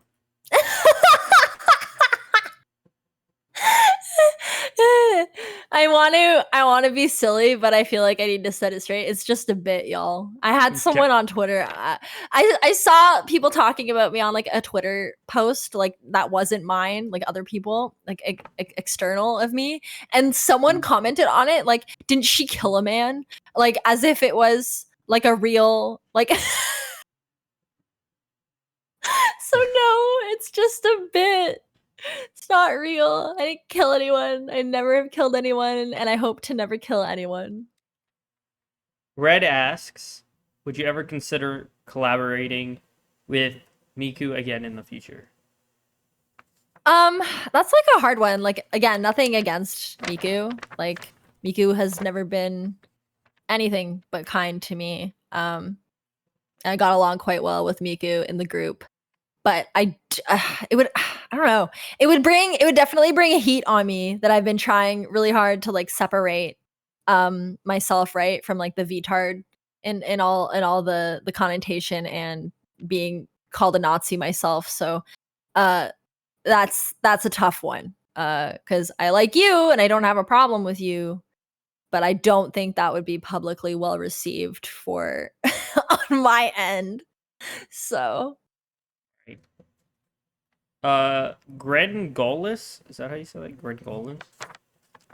Grengolis? yeah, I think yeah. Grengolis or Grengolis?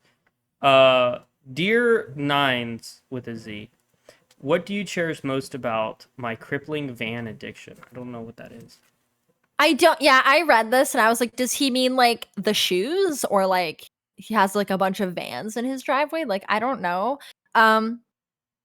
But you know what? You know what? Grungus, if it makes you happy, you keep collecting them. You keep being addicted. I don't really know. I don't know what it means, but yeah, thanks. Thanks, Grungus. Monkey, what do you mean Nines as a name for a Fox VTuber is massively sus? Monkey, please. Monkey. I hate that people go off on this tangent. Play Nier Automata 9S. My favorite character from one of my favorite games. It's not that deep. Y'all are crazy. You want to see something? Look, I got it. Where is it? Also, in mythological folklore, most kitsunes have 9 tails. Look at it. Here we are. Look, I got 2 copies of Nier Automata. That's how based it is. Oh, hell yeah. Yeah, it's my favorite. It's one of my favorite games ever. I went, like, hard in the lore. Like, oh my god. Like, just... It's a masterpiece, bro. Originals, like Nier Replicant and Nier... I played the I played the remaster. I never played the original. My first introduction to the series was it's not don't not fun. I played the remastered one, but and then I got into like the lore of everything and was like looking at like Drakengard 3 and shit like that. Like, I played Drakengard 3. That one's more fun. Yeah, that one's okay. For sure. Well, I'm out of questions. Took you 4 hours, but you made it through all of them. Well, we had to argue a little bit, you know. Yeah. You did it. Yay. Well, thanks everyone who sat through the whole thing. Damn. Really. Yeah. Yeah. On the last topics, if you want to rewatch this interview for any reason, it's going to be on Rumble immediately, obviously, and it'll be a couple days for it to be on YouTube. BM might make a highlighted short of this if you just want to go through certain questions. And then keep an eye out for the Saturn interview, which I hope to be next because, she DM'd me. She just wants to do one. I asked Red, and he just gave me 100% emote. So, whatever that means, and if that happens, I hope it does at some point. But Saturn will be next. Keep an eye out for Saturns. And yeah, is there anything you want to say before I close off the stream? We didn't do the ad because I felt like it didn't really fit. Normal stuff for tomorrow, Rolf? Yeah, normal stuff tomorrow. We'll discuss this on our normal stream tomorrow. We'll have our normal stream. We can discuss all this, and then we'll do we'll do Saturn's like after me and BM go through all of her stuff. Go ahead, Nines. I'm sorry. Oh, I was just gonna say, if you're ending stream, Saturn is streaming right now on Kick. If you want to raid into her, Yeah, that's my suggestion. Is it just host? Yeah, you go into like your dashboard and hit host, and then her name should be there. And just /host actually. Oh, that never works for me, but if it works for you, does it? All right, we're hosting Saturn on. Yay! On Kick. What timing? You're right. And yeah, I'll let you all go. Thank you, Don. Thank you for giving me the floor to speak. Yeah, I mean, I felt like just in general, the previous interviews didn't really give you a lot of time for talking. That's what I noticed out of them. Well, I definitely was willing to give more information now than I ever have been previously, so. Hello? Not gonna... Wait. Excuse me? We not gonna host Saturn? What is happening? If you gotta go to like your creator dashboard on Kick, and then I have to open the website. I can't just do it in OBS. Yeah, it won't let you. It's so weird. And then there should be. It's so annoying, yeah. And then there should be like on one of the panels it should say host or something, and then it will let you host into her. I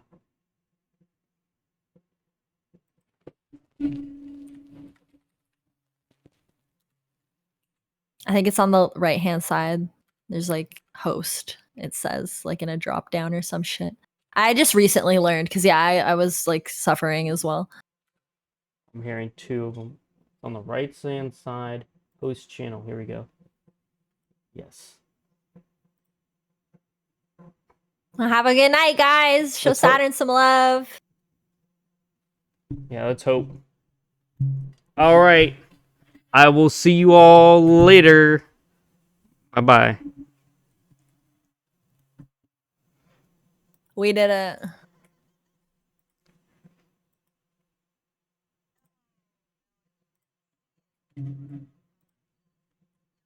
Okay. I am trying to end everything. Give me a second. Why is there a small thing of my chat? Oh, dude, the chat is... Oh, you've never... Yeah, it changes. When you close your thing and reopen it, it'll be gone. But yeah, it changes like the whole chat to it for some reason. It's annoying. I forgot about that. But I